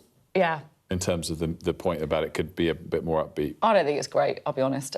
What's your take? I'm going to go out on a limb here and say I don't mind God Save the King because, as you say, it's simple to remember, it's very clear. We spoke about Jerusalem, which is a great song. Off camera. So we're speaking about Jerusalem, great song, everyone can move that, but it's, I didn't even want to make it religious. Green and pleasant land as well. Yeah, that's what about true. Scotland and Wales? I know, but more importantly, I don't think you want to make it religious either, because you want it to be, secular in that sense. The best bit of it is that middle bit. Da da da da da da. Do you all know what I mean by that bit? I do. And we had a wonderful rendition from you in the break. Well, Tim's emailed in saying, actually, we shouldn't denigrate the musical quality of God Save the King. There's a Benjamin Britten version that we should check out, that they sing it last night at the proms. So maybe that's what we should do. We will check that out. Any more debate on this? It's absolutely lit up the inbox. Strong feelings. mornings@sky.uk. Now, we're switching to important news, and the former chairman of West Ham, David Sullivan, is facing further scrutiny following a joint investigation by the BBC and the Times over allegations of improper conduct. So a number of accusations have been made against him, all from women who were models trying to get work at the Daily and Sunday Sport newspapers. Sullivan made his fortune from the pornography industry. He says he categorically denies the claims. Here's our crime commentator, Martin Brunt. The allegations against billionaire David Sullivan, his behaviour towards women, aren't new. He says he's known about them for decades, and he denies them. In recent years, even supporters of his own club, West Ham, have taunted him from the terraces. But now the accusations have reached a much wider audience, the BBC's Panorama and the Times newspaper. The claims centre on the tycoon's time as owner of the salacious sport newspapers and his personal recruitment of wannabe Page 3 models. Glamour model Sasha Wall said she auditioned for Mr Sullivan in her underwear in a bedroom at his palatial Essex home. Then he just turns around to me and goes, "Do you know who," and says a model's name. And I say, "Yeah." He went, "Well, she's one of my special friends. Would you like to be one of my special friends?" And obviously there was no like, I wasn't stupid. I knew exactly what this was going now. And I was like, to recall my courage, and I was like, "Mate, if you think I'm going to you to get in the paper, you've got another thing coming. I do not need to do that." And then he just got really much closer to me and went, "What, not even a?" And I was like, "Oh my God, no, no." Sasha said she left the house unharmed and was given modelling work by Sullivan. And I ran into the ensuite and grabbed my dress. Gone for the door.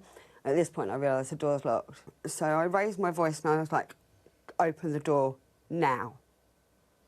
And he was like, all right, keep your knickers on, keep your knickers on. I was like, "No, just open the door now." I think I was causing such a fuss at this point that he opened the door. And then I bolted out of that house. She condemned others she said were complicit in sending young girls to Sullivan's casting couch. You know what he's doing. You can't think it's all OK. You can't think it's all been OK. But they're exactly the same. They're on the payroll. And so they do what the bidding of the predator wants. Mr Sullivan, who made his fortune in the sex industry and from property deals, said of course he's had relationships with models. He owned the sweet shop, he said. Why wouldn't he sample the sweets? But all of it, he insists, was consensual. When he stepped down as co-chair of West Ham at the weekend, he said in a statement, "The false allegations levelled against me have been sensationalised by the media. after a lifetime spent building businesses in the adult industry, in which I have met thousands of women, it is sadly inevitable that a small number of improper conduct claims are being made against me. I categorically deny these claims. Journalist Mark Killick wrote a book about Sullivan, The Sultan of Sleaze, 30 years ago. It examined his successful pornography business, but there were other issues. It was a complex set of things that emerged. He knew, as he has said, thousands of women in the adult sex industry. That is not surprising. And many of them were very comfortable with the relationships they had with Sullivan.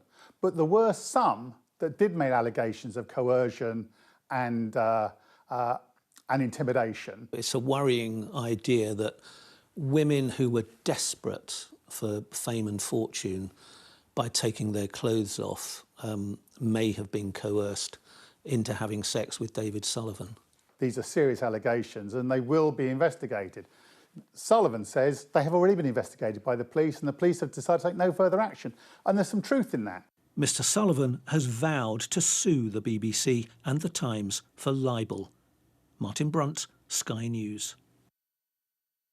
Now, the Science and Technology Secretary has responded after the White House warned the government against a blanket ban on social media for under-16s. Liz Kendall said an announcement on social media regulation for under-16s is coming very soon, and that a total ban is on the table. I'm, very happy whoever puts their submission in, but I will take the decision for British families and British children and young people, and I won't be swayed in any way, shape or form from doing what I believe is right for children and families in this country. Is that the same for the Prime Minister? He won't be listening to the White House? Absolutely. I mean, we talk to everybody, but my job is Secretary of State for Science and Technology for the United Kingdom, and that is what I'm focused on. Very interesting, because I guess yesterday the lack of anything of this from the Prime Minister's speech kind of made everyone question if anything actually forceful was coming. Yeah, I'm not sure if I believe that it hasn't been decided yet, but maybe she just wants to, her message as well was like, blanket ban still on the table, don't believe everything you read. We will wait and see.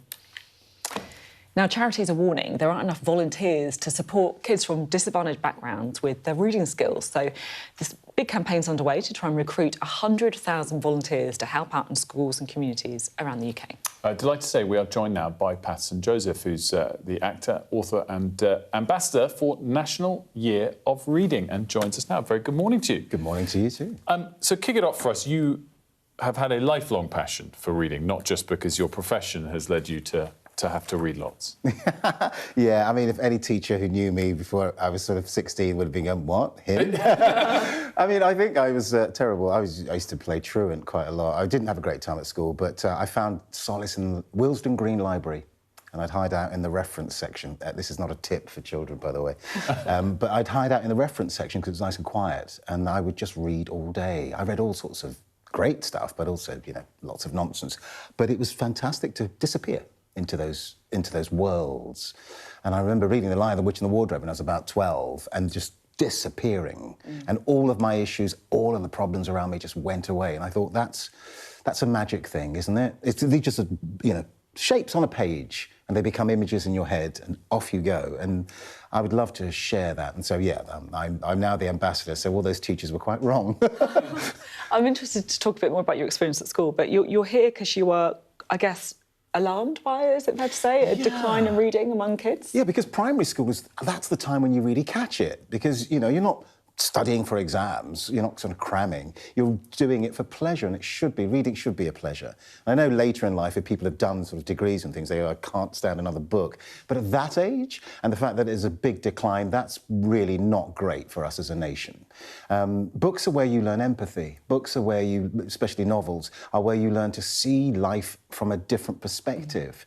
And it's enjoyable and it should be fun. And the fact that it's dropping off means that we need people to go out there and sort of help kids to understand, all kids from whatever background, that reading is a pleasure and that it is something that is sort of vital for us. And is your message, therefore, much more to adults, to parents, than it is to the subjects, the principals, the kids themselves? Well, so what the National Literacy Trust is looking for is as you said, 100,000 volunteers. We've got a third of the way there, about 35,000 people. But by the end of the year, we want 100,000 people. So yes, I am talking to adults, but anyone who has a love of reading, a love of storytelling, you don't have to be a brilliant reader, but as long as you're enthusiastic about it, to get out there to your local community, to the libraries, there's lots going on. Also to support a child at school with reading, because they've seen, actually, statistically, that if volunteers go in and help a child with reading, that child then catches the bug and wants to read all the time. I even met somebody when we were here in the studio who said that their son hated reading, 5 or 6. Somebody went into the school and taught them to read, and that was it. Now he's obsessed. So that's what we need. And also the message, you don't have to be an expert, right? I remember that because I used to go, my parents were teachers, I used to go to my mum's primary school and listen to kids who were learning to read and also read a bit. And you know, I wasn't an expert, but actually it makes me think I should do it again. Well, absolutely. That, right, yeah, you don't need to be perfect. It's like being a mentor, right? The worst kind of mentors are the ones who are so brilliant you think, I'm never going to be like them. You want somebody who's like, I failed, I don't quite know how to do this. I used to do that with my son, who's now 23. But I used to go, I don't know the answer to that. Let's go find out in the dictionary. You don't have to be an expert reader, you have to just care about it. And because the statistics are so high for that, you know, 94% of kids who have a volunteer helping them in any way end up being avid readers. I think that's a no-brainer. How much of the problem that we face today do you think comes from screens? Because you're an interesting person to ask, because your profession is also to create great content. This is I'm to blame. All right. I'm the problem and the solution, apparently. Yeah, so strike the balance for us on that. Well, here's what I do. So I'm a storyteller, and I'm a storyteller almost by DNA. I found out recently my grandfather, who I never met, was a storyteller. So, you know, we're people who are quite garrulous, and we love a story. Now, I love to tell the story of my body, with my sort of personality and all of that, as a character. But the best way to get a story in your head is on your own, in a room, with these words, because they become perfect pictures in your head. You'll never forget the first time you've read, I know, Jane Eyre or Oliver Twist, just thinking about those classics, or Harry Potter, before the movies, before they shouldn't have cast that person. This is where the magic is. I go into schools now with my new book, 10 Children Who Changed the World, which is a book for 7 to 11-year-olds, and I'm standing in front of like 500 kids, and I'm going, it's just some old geezer with a book. This is going to be terrible. This is the digital generation.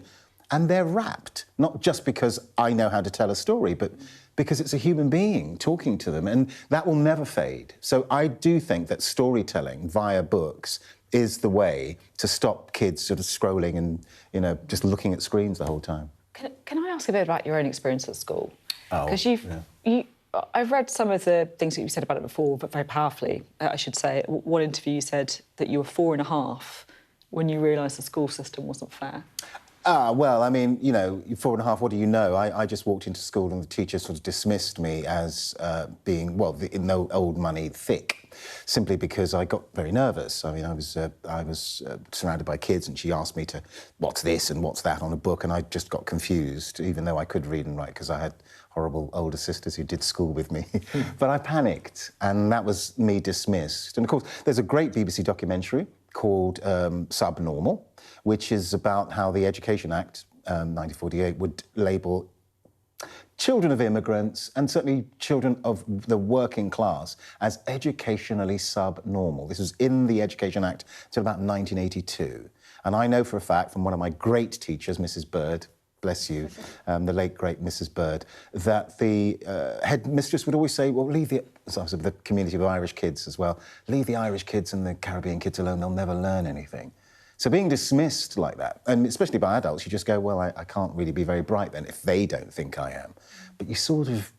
Our curiosity was a thing that saved me, I think. And I just hope that kids get curious about reading, and that, you know, they realise that once you get that going in yourself, that's the key to everything in life. The confidence, your sort of social ability, you know, having a grasp of words. You know, the fact that I can do this, like live on TV and chat to you, my 8-year-old self would have been going, what are you doing? Who are you? But it's because of that, I think. I think words are really important to us, and stories are really important to us as human beings. I can't let you go without asking a question on the theatre as well. The row about the baby. Have you seen this? William Shakespeare's Tempest play with a baby in the audience who gurgled all the way through. Now, see, I was at Hay recently. Acceptable or not? I was at Hay recently, and there was, in every single session, there was a very loud baby. It might have been the same baby. Miriam Margolyes sorted it out, as you can imagine, in her way, and sent the baby out. I think that parents should just be a bit more responsible, because it's not just your space, you're not in your living room. And if there's people around who can't really take a lot of noise and stimulus, that's quite disruptive when they're trying to listen to something, especially Shakespeare. You need I've done Shakespeare, so you need a lot of concentration, whether you know it or not. Yeah. So, no, I think that's a bit selfish. Fair enough. I think most people can understand that. Yeah, it's been really interesting to talk to you. Thank you so much, No, honestly. it's a pleasure. And I think you are, I should say, like an incredible role model for all those 8-year-olds at school who might be thinking, I can't do this, my teacher has no faith in me. No, don't give up yet. Go allin.org.uk, look at that website, older people, and go and volunteer, please. Patton, thanks so much. Good to see you. Thank you. We're going to take a quick break now, and when we come back, we'll be speaking to one of our younger viewers who isn't 8 but is 16, has amazing confidence, sent in a letter, wants to talk about the reality of growing up in care. That's next.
The best thing about being a Sky News journalist...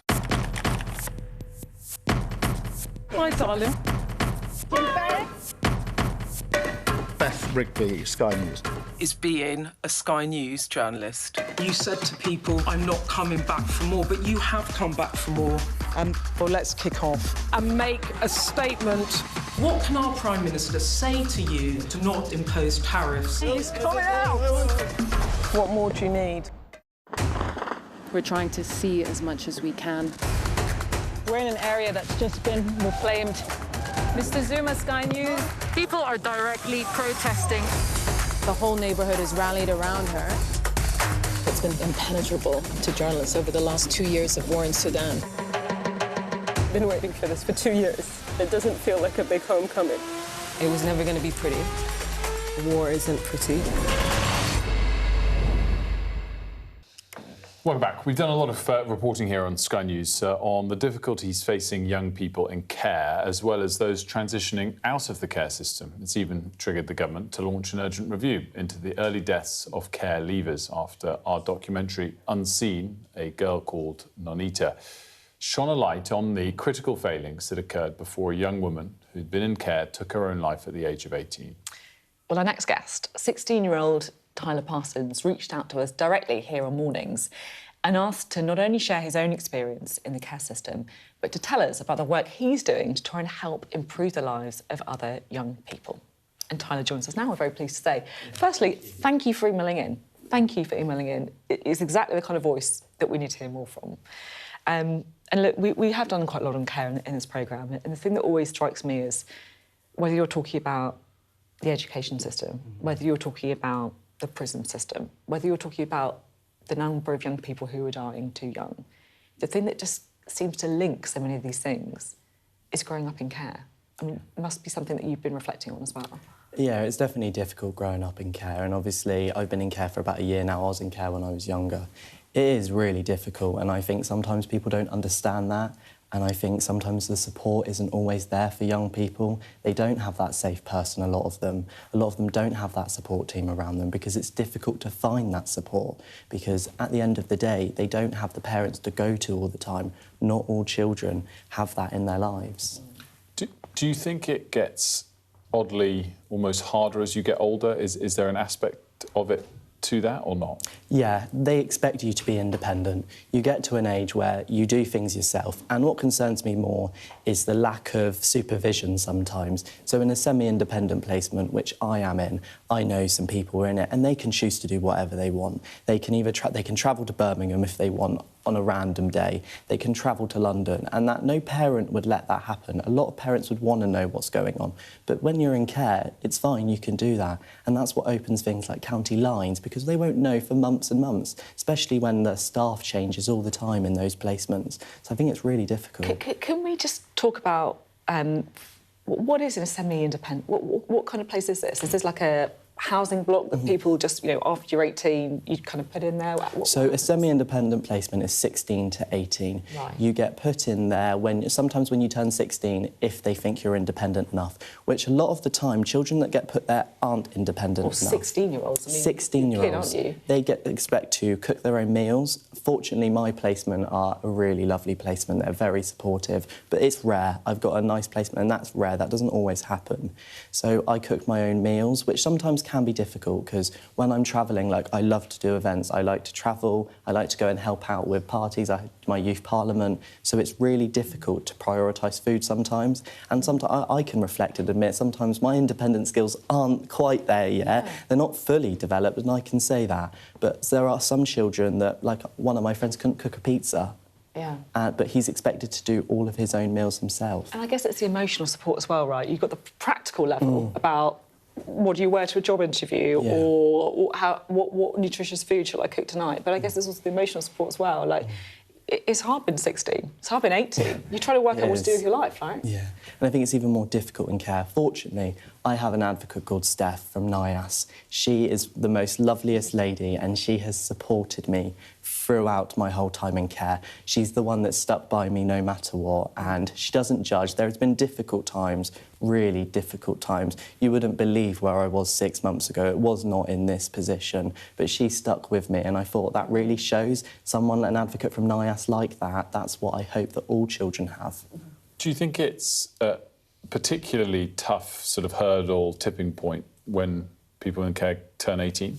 Yes, definitely. I've got a friend that's turning 18 this month, and I'm really concerned about him, really concerned, because there are drug issues and a lot of young people. I asked my manager, she has not had a single young person leave her placement that isn't doing drugs.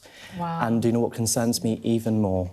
Around two care leavers die a week in the UK. And behind that statistic is real people, young potential, people that could go and start businesses, be politicians, make a change. But because they didn't have that support, some die alone. That's the bit that makes me sad. Some die drug overdose, suicides, and that's extremely concerning for me. You speak so powerfully about it, Thank you. and very eloquently, I have to say. We'll be totally led by you, but I don't know if you want to talk a little bit about your own experience growing up as a kid. Yeah, it's been difficult. So I lived with my parents, and they were always supportive, and I left my parents, not really their fault. I'd grown up a little bit, and You know when children leave at 18 or 21, I just left a little bit earlier, and that's what I say. It wasn't the right environment anymore, but my parents still wanted to support. There was time where I didn't want to speak to them, time that I spent time away from them because we had our own views, but they stayed, and that matters a lot, but not all children have that. So this time a year ago is when I came into care, and I was not in this situation now. I was going really down the wrong direction of my life, and it was really hard to change that because you don't have that support around you. The care system's very much, if you want to go down that path, they'll let you do it, and that's what concerns me. If you want to go out and party and go and do drugs with your friends, the social services will let you do that, and they're very much, there's nothing that they can do, and that's what concerns me. I guess if you're a parent, you'd be like, right, you're grounded, or whatever, and then you might hate your parent, but I guess it's you just wouldn't let it happen. And it upsets me because they are people's children, they are young potential, and I don't think they get spoken about very often. And I think it's very difficult to go, this is what they need to do, and the government should do this to support them. But at the end of the day, the social workers are overloaded. My social worker, she is very good, but she isn't efficient, and that's not her fault. She has around 19 children on her caseload, I think it is. And can you imagine having 19 children to try and look after? Like, that is extremely difficult. So people look at it as just care leavers. It's also that social services are rammed. Like, hundreds of children are coming into the care system. It's getting overloaded. Ty, just to wrap things up, obviously, you mentioned this, but you're a member of your youth parliament locally. Yes. What do you want to do when you're older? So, when I'm older, I want to go into politics, whether that's in some form. I would like to go into affect change, whether you can go through civic service, civil service, you can go through parliamentary assistant, be an MP. I just want to go somewhere that I can know that I can do change, whatever route that would be. Well, you're a very impressive young man, I have to say. Thank you. And if there's anything we can do to help you achieve that dream, I really appreciate it. You've got our email, you've used it already. Thank you very much. I really appreciate it. Thank you so much, Tyler. Thank you. Tyler Parsons. Now, Kemi Badenoch is getting ready to deliver a big speech this morning in which she'll lay out her plans to remove identity politics from public life. So the Conservative leader is expected to say that rules requiring people like police officers, teachers, health workers to promote equality when making decisions should be scrapped. And, of course, that comes in the wake of the death of Henry Novak, who was handcuffed by police after he'd been stabbed. Let's speak to Alex about what we can expect today from Kemi Badenoch. So she wants this public sector equality duty to be scrapped. She says it's fuelling identity politics, divisive agendas, and that people are being treated differently under the law because of it. Now, there's a big debate going on about it now. We had Liz Kendall on earlier saying that, you know, the danger of removing this duty is that you actually take away valuable protections that are enshrined in the Equality Act, you know, discrimination against pregnant women or those with disabilities. The Tories say that that's not what they're advocating. They're saying that this duty is all about promoting diversity and showing that public sector workers have taken into account equality, and that's the problematic bit. So I think what she's done is she's sensed that there's the public anger over Henry Novak, that there's the public sense that there's been a sense of overreach, and she's trying to address that by maybe tackling this more problematic element of the Equality Act. But there'll be a big debate going on, and I think we can expect to hear more of that later today. Alex, great stuff. Thanks so much. And no doubt it will be a very interesting speech to keep an eye on, which we'll have, of course, here on Sky News. Right, let's have a look, shall we, at the weather. You're looking happy. Well, the forecast looks good. So you've sorted the travel insurance then? All Clear Travel Insurance sponsors Sky News weather. Expect cool, breezy conditions with sunshine and showers for the next couple of days. Essentially a bit of everything, by the sounds of it.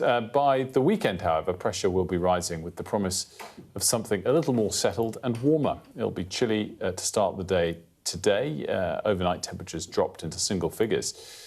There'll be some bright or sunny spells along with some showers, these most frequent and widespread in the northwest. The showers will continue through the day, those over England and Wales moving through quite rapidly on the breeze, but those over Scotland are likely to be heavier and slow-moving, delivering greater rainfall totals. It will be another cool day with temperatures below average for this time of year. All Clear Travel Insurance proudly sponsors Sky News weather. Take a quick break. After the break, we'll be speaking, to the award-winning British farmer, Baroness Minette Batters.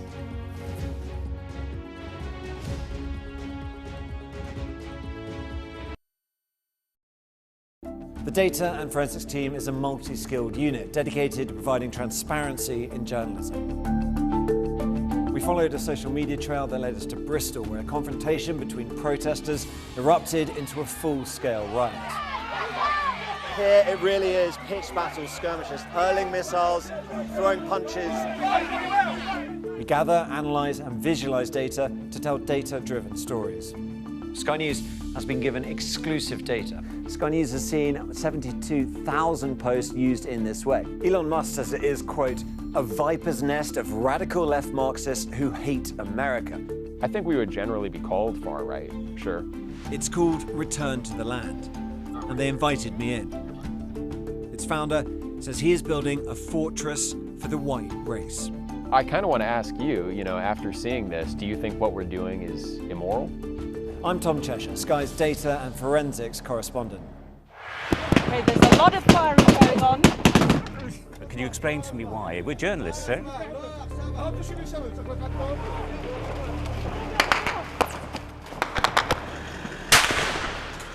Let's go. Watch, wait. Right, we're going to get in. Right, get in. We just want to ask you a few questions about your involvement with ISIS. Next step for them quite often is getting on a boat and sailing illegally over into Europe. Es un solo procesamiento, una sola sacada. Whoa. Whoa. Oh my goodness. Whoa. Oh my goodness. If you weren't affected, you'd be a bit of a strange person. Turn off the camera, turn around and go away. Okay, but listen, I told you 3 times. They saw two guys, two bad people. There's an absolutely packed dinghy. But that is what it's like. Sometimes you have to put in an awful lot of hard work. It's worth doing. I suppose it is what we do. To the left. I will always remember the atmosphere at the Shanghai protests. It was an electric mix of excitement, fear and defiance, and a sense that history was being made. What's the best thing about being a Sky News presenter? Perfect. Let's bring you some breaking news. Being a Sky News presenter. I began by asking... Thank you so much. ...trusting us to tell her story. The battle for number 10. Sky News has been given exclusive access. Let me give you a sneak peek. It was the day those present would never forget. Why did you decide to open up and tell your story? Welcome back. It's been a challenging time for farmers across the UK as the cost of fuel and fertiliser continues to rise due to the conflict in the Middle East. But look, things were already pretty tough before the war in Iran. Farmers up and down the country have been struggling to cope with the extreme weather, the cost of regulation. Frankly, I think it's fair to say a lot of them think there's a disconnect between the people who make the rules and the realities of rural life. Someone who knows a lot about all of this is the former National Farmers Union President, Baroness Batters, who's written a book about how British farming really works, called Harvest, which is out now. She joins us. Very good morning to you. Thanks so much for joining us. Thanks for having me on. Why don't we start with the short-term impacts? I mean, is particularly fertiliser costs, is that being felt by farmers already in a way that perhaps there's not full appreciation of? Yeah, the cost of producing food. I did a review for the government, an independent review, just before Christmas, and costs were up 30% then from 2020. What you're seeing now is building on that. So price of red diesel has doubled, fertiliser costs really rising. So we're probably looking at costs, comparison to 2020, of 35–40% increase. And that's a challenge with food inflation, keeping quality, affordable food on the shelves, and the costs that farmers are facing, which often isn't covering their cost of production. So it's a challenging time, and I think it's the uncertainty and, of course, weather events. You know, only last week it was 26, 27 degrees, back to where we are now, and looking hot again. So you're dealing with climate change, very volatile cost structure as well. I was actually thinking about this the other day. reflecting on how we value certain things in our society, the things that we need, whether it's like healthcare, education, and I was thinking actually food provision. It's so important, right? Could be more important. Yeah. And yet it doesn't really feel like we value it in the same way. Is that fair? Absolutely, Sophie. I mean, I think, one of the challenges is, if we look at the seats at the cabinet table, obviously now defence, energy, the NHS at the forefront of everyone's thinking, but how we feed 70 million people, how we have the ability to produce more food here. Emma Reynolds at DEFRA is the Environment Secretary of State, so you don't have a civil service behind her with the expertise in food. And we faced rationing before. 2023, we had rationing of salads, rationing of eggs.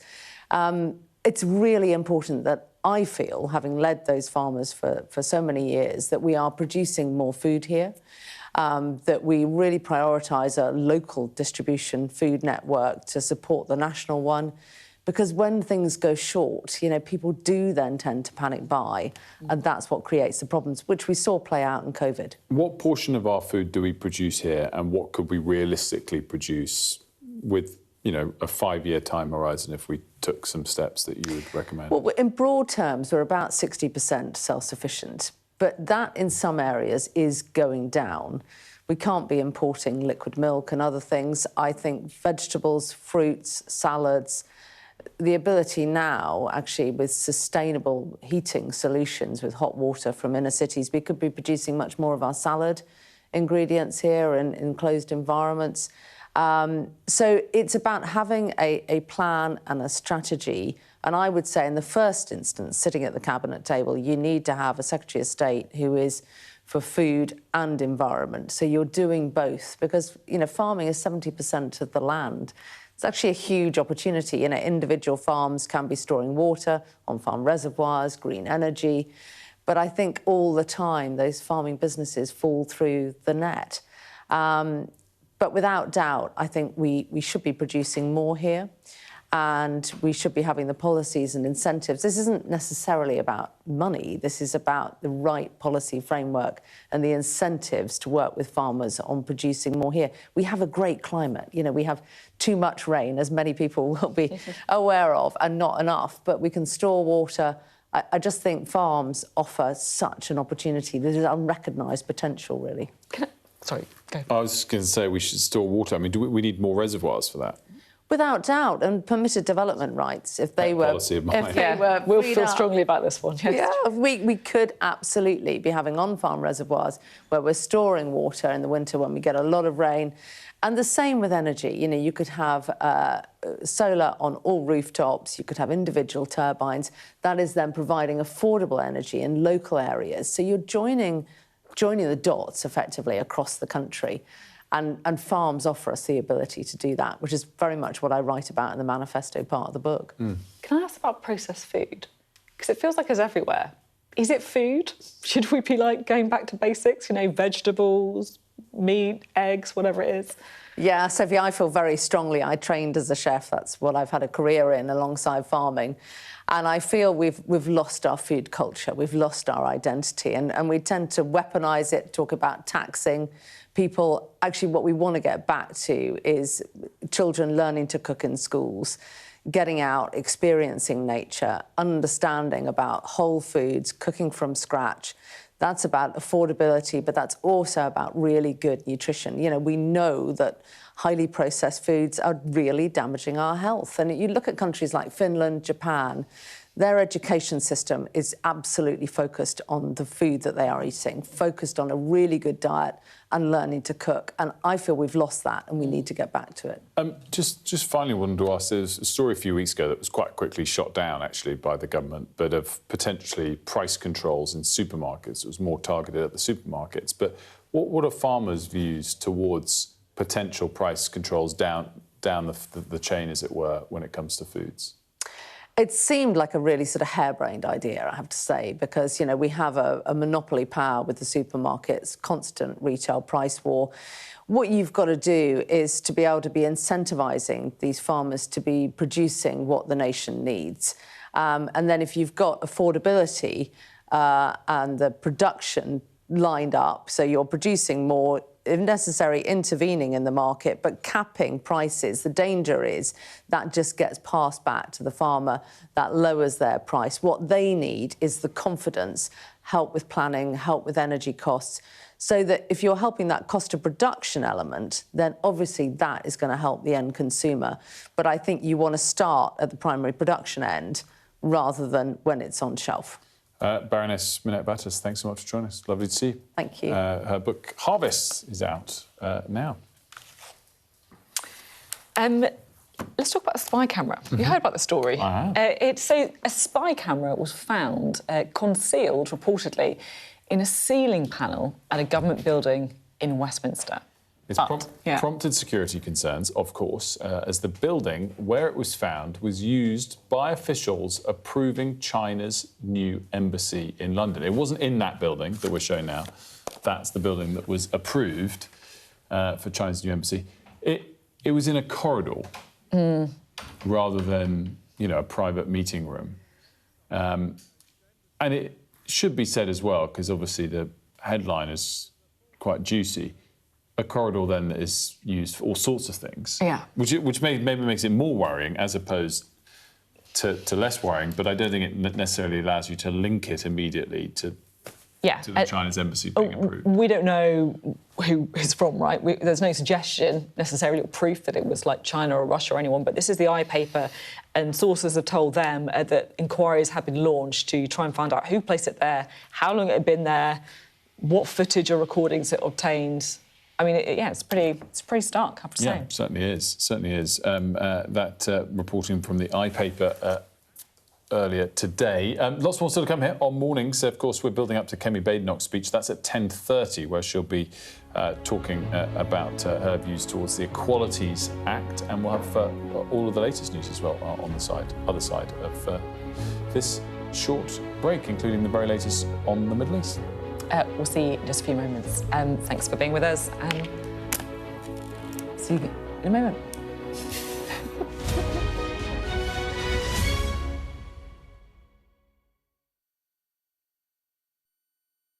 I urge you not to look away. If Hamas hands the hostages over, they will end this conflict. The world has been watching. Good to see you again. How are you? Did she say how he was? The conditions are awful. The jets were ordered to come back. Historic day here today. How will you respond if India does launch airstrikes? They'll be all out to war. I'm just going to put some body armor on. I'm Yalda Hakim.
Good morning, it is 9 o'clock and welcome to Mornings with Bridge and Frost. We're Sophy and Wilf. A very good morning from me as well.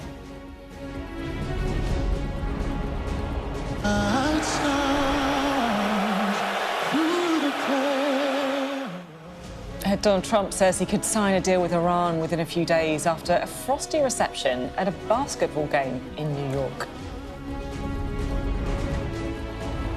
A celebrated Somali referee will miss the World Cup after being denied entry to the US. Former West Ham chairman David Sullivan is under scrutiny over allegations of improper conduct, claims he categorically denies.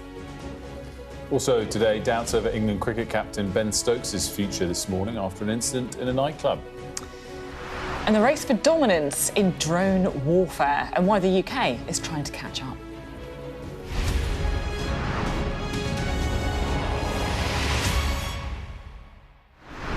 A very good morning. Welcome to the programme. President Trump says he thinks he'll sign a deal with Iran in the next 2 to 3 days after Israel and Iran stopped their attacks against each other.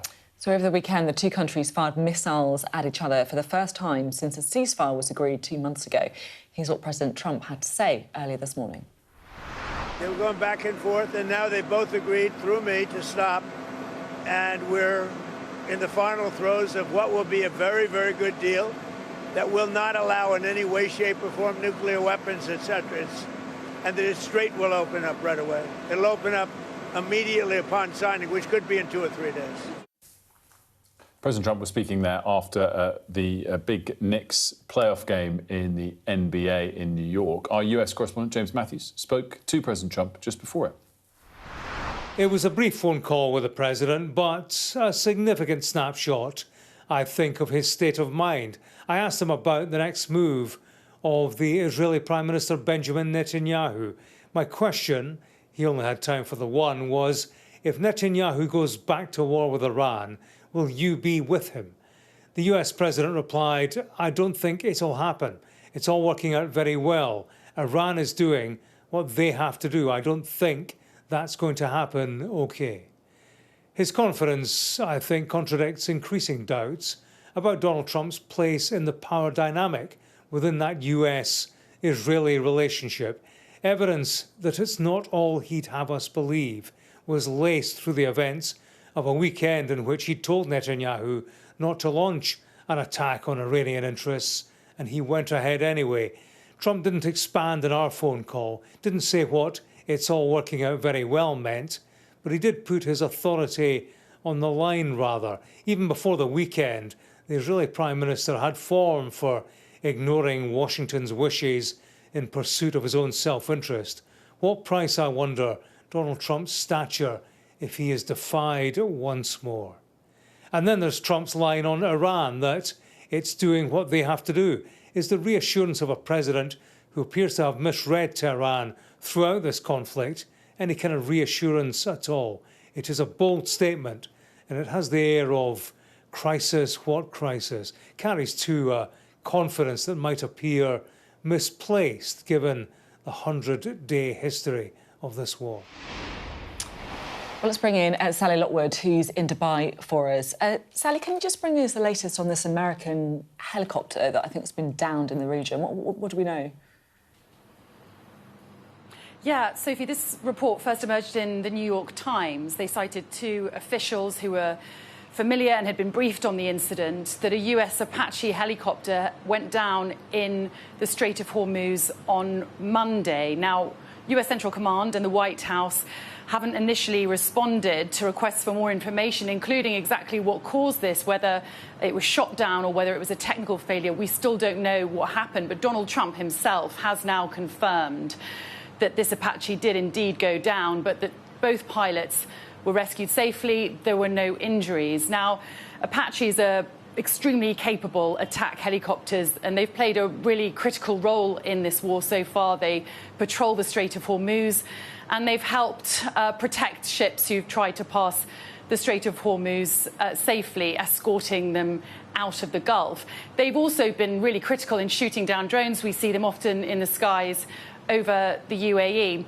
Now, if it was just a technical fault, That will be, of course, unfortunate. But if indeed the Iranians did shoot down this Apache helicopter, then that could be hugely consequential and certainly does go to show the extent of the Iranian capabilities still and the threat that they can pose to US forces in this incredibly militarized airspace around the Strait of Hormuz. Now, Donald Trump did say that they would be issuing a report later on today, so hopefully we will find out some more information. But certainly his other comments that he made following the NBA final in New York were equally eye-raising, you know, talking about the fact that they're potentially in the throes of finalising a very, very good deal, as he put it. Now, it really feels quite wishful thinking here on the ground in the Middle East after what we saw unfold Sunday into Monday. We saw just how quickly things can change here.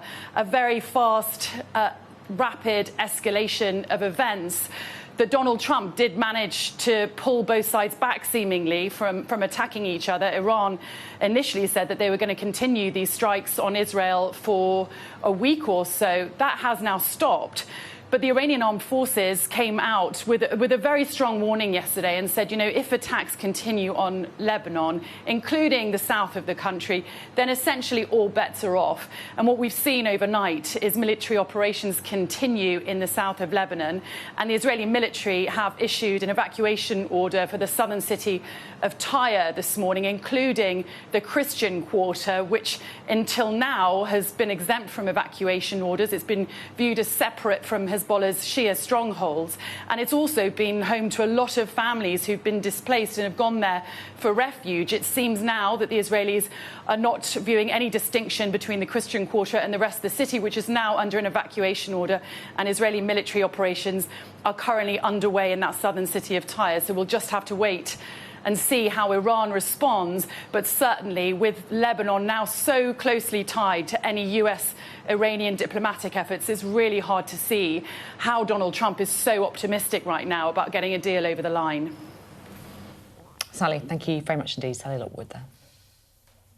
Now, we wanted to bring you this as well. In and around all the diplomacy, President Trump was given a pretty hostile reception by the crowds at the NBA Finals game that he went to in New York.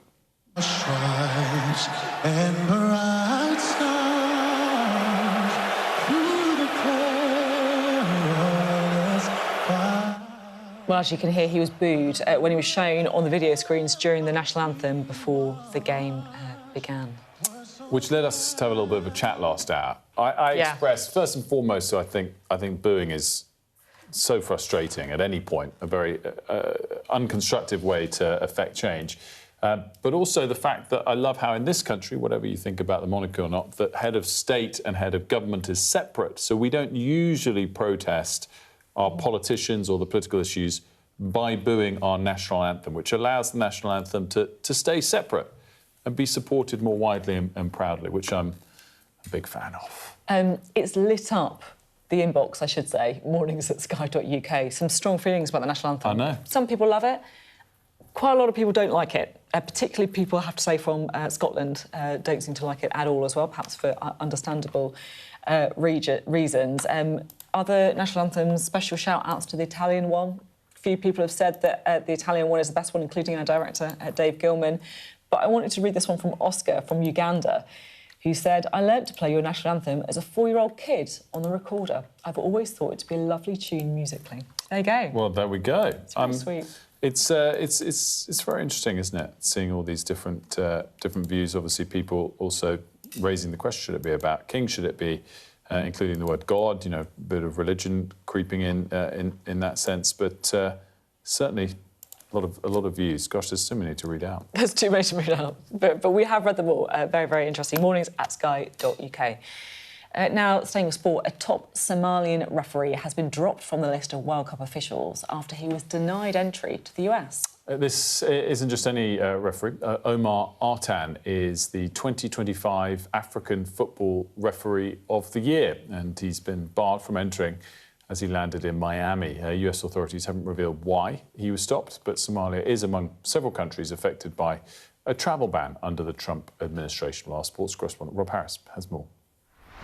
We're 2 days away from the start of the World Cup across Canada, the United States and here in Mexico. We've already seen Iran have to move their training base from the US to here in Mexico, in Tijuana, over issues getting visas for all of the delegation, and now wider immigration challenges, with FIFA confirming that one of the referees, Somali official Omar Abdel Kadir, has been denied entry to the US and will no longer referee at this World Cup. The US Customs and Border Protection said there were vetting concerns as he flew in from Turkey to Miami. They haven't expanded on that, but Somalia is on the Trump travel ban list. FIFA are only saying that the decision won't be overturned and that they have no say in the immigration processes of a government in charge of a World Cup.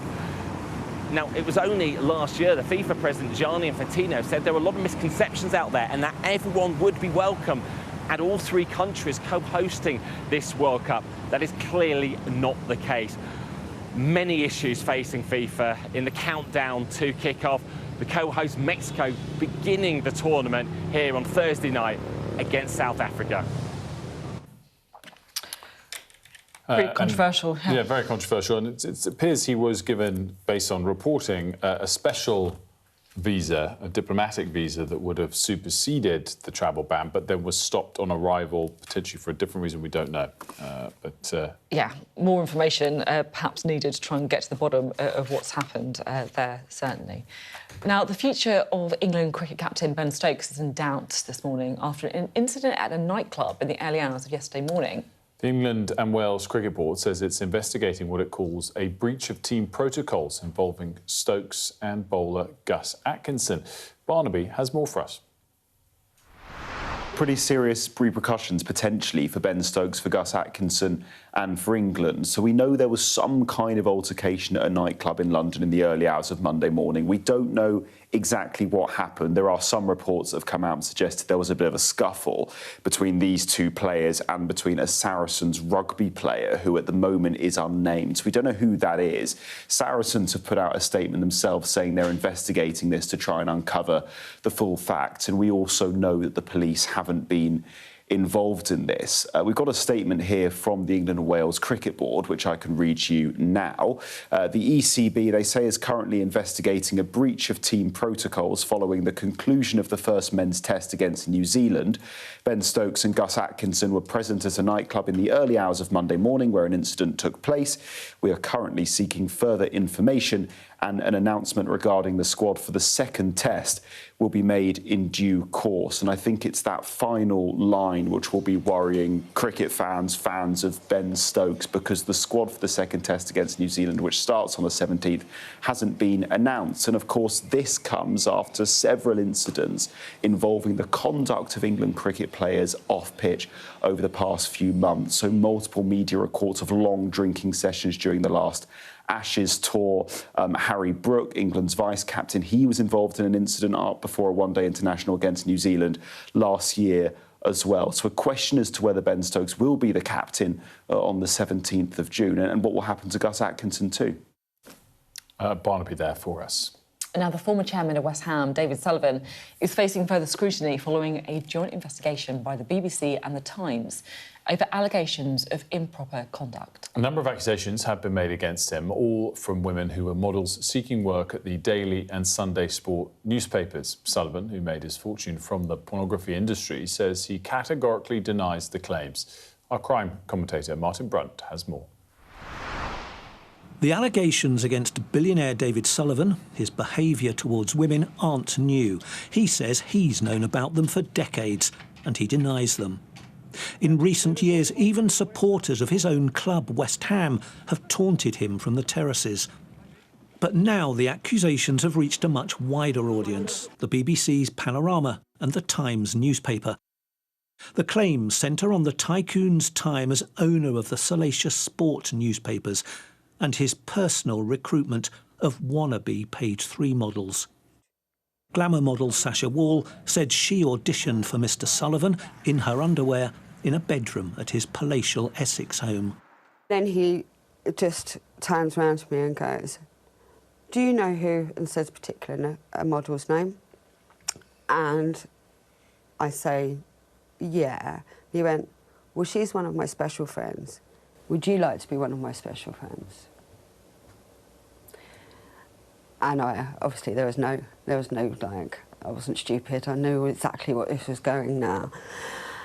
And I was like, to recall my courage, and I was like, mate, if you think I'm going to you to get in the paper, you've got another thing coming. I do not need to do that. And then he just got really much closer to me and went, what, not even a And I was like, oh my God, no, no. Sasha said she left the house unharmed and was given modelling work by Sullivan. And I ran into the ensuite and grabbed my dress. Gone for the door. At this point, I realised the door's locked. So I raised my voice and I was like, open the door now. And he was like, all right, keep your knickers on, keep your knickers on. I was like, no, just open the door now. I think I was causing such a fuss at this point that he opened the door. And then I bolted out of that house. She condemned others she said were complicit in sending young girls to Sullivan's casting couch. You know what he's doing. You can't think it's all OK. You can't think it's all been OK. But they're exactly the same. They're on the payroll. And so they do what the bidding of the predator wants. Mr. Sullivan, who made his fortune in the sex industry and from property deals, said of course he's had relationships with models. He owned the sweet shop, he said. Why wouldn't he sample the sweets? But all of it, he insists, was consensual. When he stepped down as co-chair of West Ham at the weekend, he said in a statement, "The false allegations levelled against me have been sensationalised by the media. After a lifetime spent building businesses in the adult industry, in which I have met thousands of women, it is sadly inevitable that a small number of improper conduct claims are being made against me. I categorically deny these claims." Journalist Mark Killick wrote a book about Sullivan, The Sultan of Sleaze, 30 years ago. It examined his successful pornography business, but there were other issues. It was a complex set of things that emerged. He knew, as he has said, thousands of women in the adult sex industry. That is not surprising. And many of them were very comfortable with the relationships they had with Sullivan. But there were some that did make allegations of coercion and intimidation. It's a worrying idea that women who were desperate for fame and fortune by taking their clothes off may have been coerced into having sex with David Sullivan. These are serious allegations and they will be investigated. Sullivan says they have already been investigated by the police and the police have decided to take no further action. And there's some truth in that. Mr. Sullivan has vowed to sue the BBC and the Times for libel. Martin Brunt, Sky News. The Science and Technology Secretary has responded to 16s. Liz Kendall said in an announcement on social media regulation for under-16s is coming really soon and that a total ban is on the table. I'm, very happy whoever puts their submission in, but I will take the decision for British families and British children and young people, and I won't be swayed in any way, shape or form from doing what I believe is right for children and families in this country. Is that the same for the Prime Minister? He won't be listening to the White House? Absolutely. I mean, we talk to everybody, but my job is Secretary of State for Science and Technology for the United Kingdom, and that is what I'm focused on. Now, a bit of news to bring you this morning because a man has been seriously injured in a stabbing in North Belfast. The Police Service of Northern Ireland said officers were called to Kinnaird Avenue around 10:30 p.m. On Monday, and the injured man was taken to hospital. Another man was arrested in connection with the incident and taken to custody. There's some pretty horrific footage, I should say, circulating, and I just want to bring you the tweets of Sortshire Eastwood MP. So she is the Alliance MP for Lagan Valley. She said, people are waking up this morning to absolutely horrifying news of a savage and barbaric attack in Belfast. I can't get that footage out of my mind. Please do not share. I'm holding the victim in prayer. The community is in shock, and my thoughts are with those first responders on the scene who courageously pulled the attacker from the victim and to the police who ran straight into it. She calls on everyone to offer up the prayers for the victim and the family, those who witnessed the sickening attack. It is essential that the police are given time and space to investigate to ensure that justice is done. Let us give them that time and space and pull together as one to support everyone impacted by this horrifying situation. Naomi Long, I should say as well, at the Alliance Party, my thoughts this morning are with a victim of last night's horrific attack in North Belfast. So reactions coming through. We'll bring you updates, of course, on the story as we get it. Now, the MP whose own experience giving birth formed part of the biggest review into maternity failings in NHS history is now appointed the first ever National Maternity Advisor. Michelle Welsh will join us next.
The best thing about being a Sky News journalist...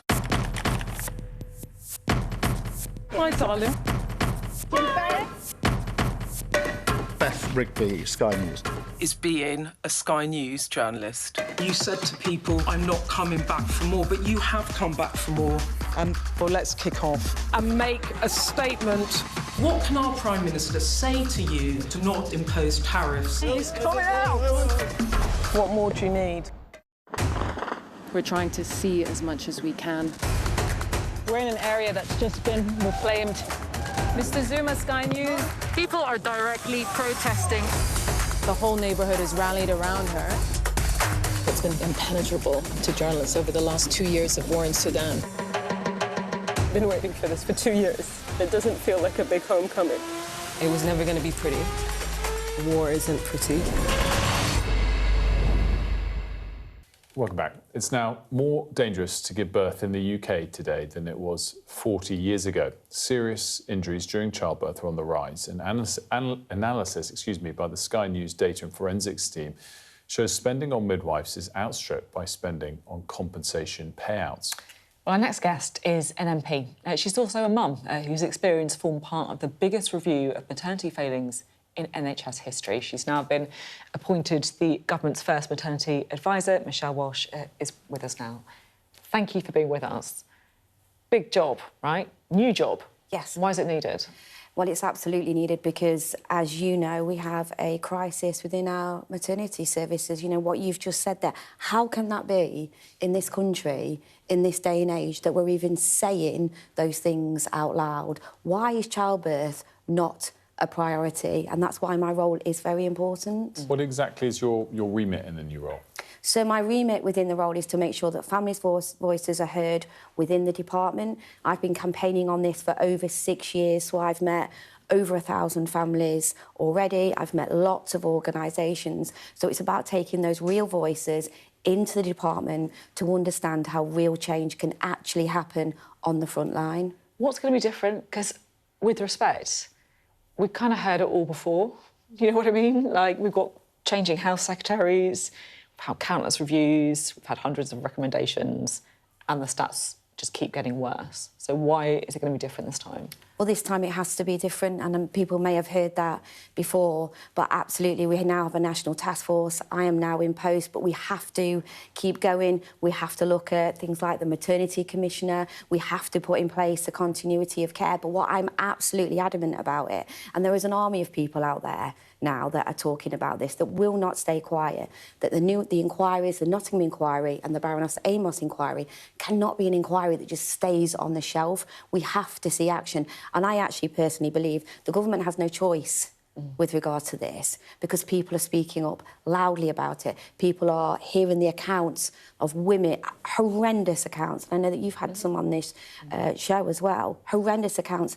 The government has to sit up and listen. They are listening. I am now in post, but boy, we've got a way to go. Does another change in Health Secretary delay things?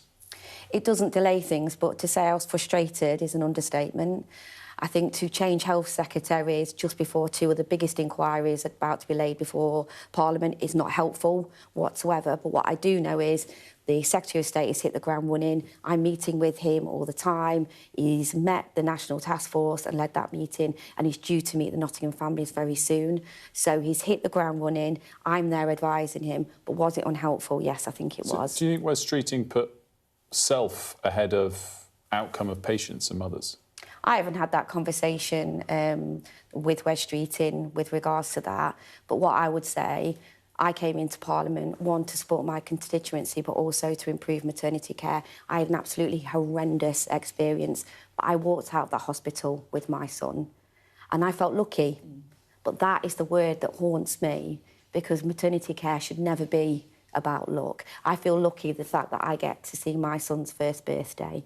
I feel lucky that I go to his parents' evening or see him play football on a Saturday morning. Maternity care should never be about luck. So what I would say is politicians have a real responsibility to get this right, to stop playing silly games, to get their head down and make sure action actually happens. And that's what I'm all about. So was it frustrating? Yes, it was frustrating, but I've never had a conversation as to why he did what he did.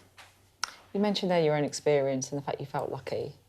And I get that, because honestly, I think that perhaps the hardest thing in this job has been hearing some of the stories that people have sent in, right, viewers have sent in, of people who didn't get to bring their baby home. They might have got to hold them, right, for a few moments. They might have got an imprint of their foot, but they won't bring that baby home. What is the number one thing you want to change to try and make sure more mums and dads get to bring their children home with them? There's two things. The first thing is about continuity of care, real continuity of care. So I had 15 different midwives involved in my care. So I think the moment you become pregnant, you should have at least one person that stays through the whole of the journey. That's one thing. The other thing is our systems are seriously failing. Our regulators are unfit for purpose. And so we need an accountability system that allows good midwives to become great midwives, but also when things go wrong, families have a voice, they are listened to, and we as a government step in when we need to. The fact that 10 years, 15 years down the line, we're still seeing issues in trusts of babies dying is absolutely unacceptable. Can I ask a broad question that clearly this is at the centre of, but, you know, we have to get things right, we have to get to the bottom, there has to be accountability. How do you balance that with having too many inquiries? Well, I think these two inquiries that are happening now, obviously we've got Sussex and Leeds inquiries taking place. I think we balance it by making sure that action is taking place while these inquiries are happening. We've had a lot of recommendations. No doubt Baroness Amos's review is going to have recommendations, but we have to start moving forward now with regards to it. Getting that balance is really, really difficult. But sadly, we're also in a position where families still don't have answers. Until we get those families the answers, then there will have to be those inquiries. Yeah. Although, to Will's point, you just named there two things that we should be doing right now, right, that we could actually make a difference. And I think a lot of people would agree with them.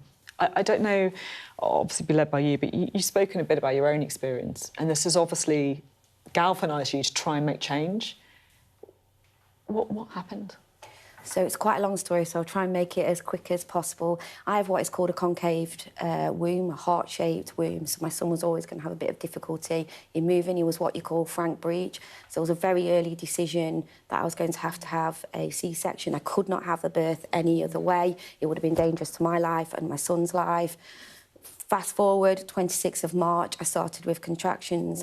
I phoned the maternity department on the advice of my consultant because I was supposed to go straight in, but they needed to make sure which maternity department I was going to go into for a bed.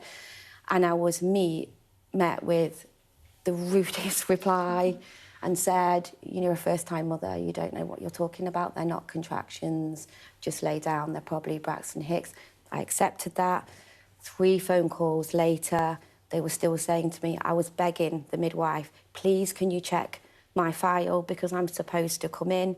This will put me and my son's life in danger. She said, I don't want you to phone up again with regards to this. That's it. And then about an hour later, my waters broke. I was rushed into the hospital. 5 CCG heart machines later, they couldn't find my son's heartbeat, but that was because the machines weren't working. They eventually found a machine that did work, but his heart was very sporadic. I had interventions with no painkillers. I had consultants that did not say one word to me about what was going on. I was so scared. My son had stopped moving, and the consultant said, obstetrician, we're not going to do your C-section. We don't want to do another C-section this evening. We'll put you on the list for 9 o'clock in the morning. This was now 3 o'clock in the morning where my son's heartbeat was consistently flatlining and I was in a terrible state. I'd not been given any painkillers whatsoever. A midwife came in, and this is where the bit about the look is. A midwife came in, a very experienced midwife that looked at the machine and was horrified at the distress and my son's heartbeat. I could hear the conversation outside. The consultant begrudgingly came back in. The midwife explained to her what she was seeing and said, yeah, you're right, let's go. We need to get her down now. So I was taken down for an emergency C-section, but the one thing as well that really resonates me is that first small nappy. It's the first nappy that your son is going to wear. It's quite, a big thing. And I remember my partner carrying that nappy, but they had no one to push the heart machine at the same time. So there we were, what should have been actually quite a straightforward C-section and birth, with my son's heartbeat flatlining and him carrying that small nappy, and that stays with you. I did have an emergency C-section. Still no one was talking to me and telling me what happened, and the anaesthetist said to me, don't worry, if he doesn't cry when he first comes out, we're expecting him not to cry. Of course, he wasn't put straight into my arms because he had to be fully checked. He did have to have some treatment as well. And then I was out of the hospital within 48 hours because they wanted me out of Nottingham. And then they told me before I left that my son was deaf, and they told me that they didn't know whether he'd have developmental delays or not because he was at some point starved of oxygen. My son isn't deaf, and so far, he's doing really, really well at school. He's very, very sociable and all of those things. But again, I feel like it's luck. I am physically ill every time I go to a parents' evening beforehand. Physically ill because I'm thinking, is this the time that they're going to tell me that actually there is something that's not quite right here with your son? On a birthday should be a joyous. I set my alarm early because I go to the bathroom and I sob every morning of my son's birthday because it all comes back, all that trauma. And what I've carried with me is I feel like I'm fairly articulate. I mean, people out there will decide for themselves. I'm a fairly strong woman. But if I can't speak up when you're that vulnerable, who can? And how have they treated other women? My son today, You know, he's doing an after-school club today, doing a sports club today. But I've met so many families where when I walk out of that room after speaking to them, I think, gosh, that could have been me. Maternity care should never, ever be about luck, and that is our biggest challenge, a huge, huge challenge. And so that's part of what happened to me. Thank you. None of that is okay. None of that is okay. And, you know, thank you for advocating. And we're going to go to a break, but incredibly moving. I'll give you a hug. You're all right. Thank you. All right.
Welcome back. The parents of children with long-term illnesses could receive more financial support as a consultation begins for what's known as Hugh's Law.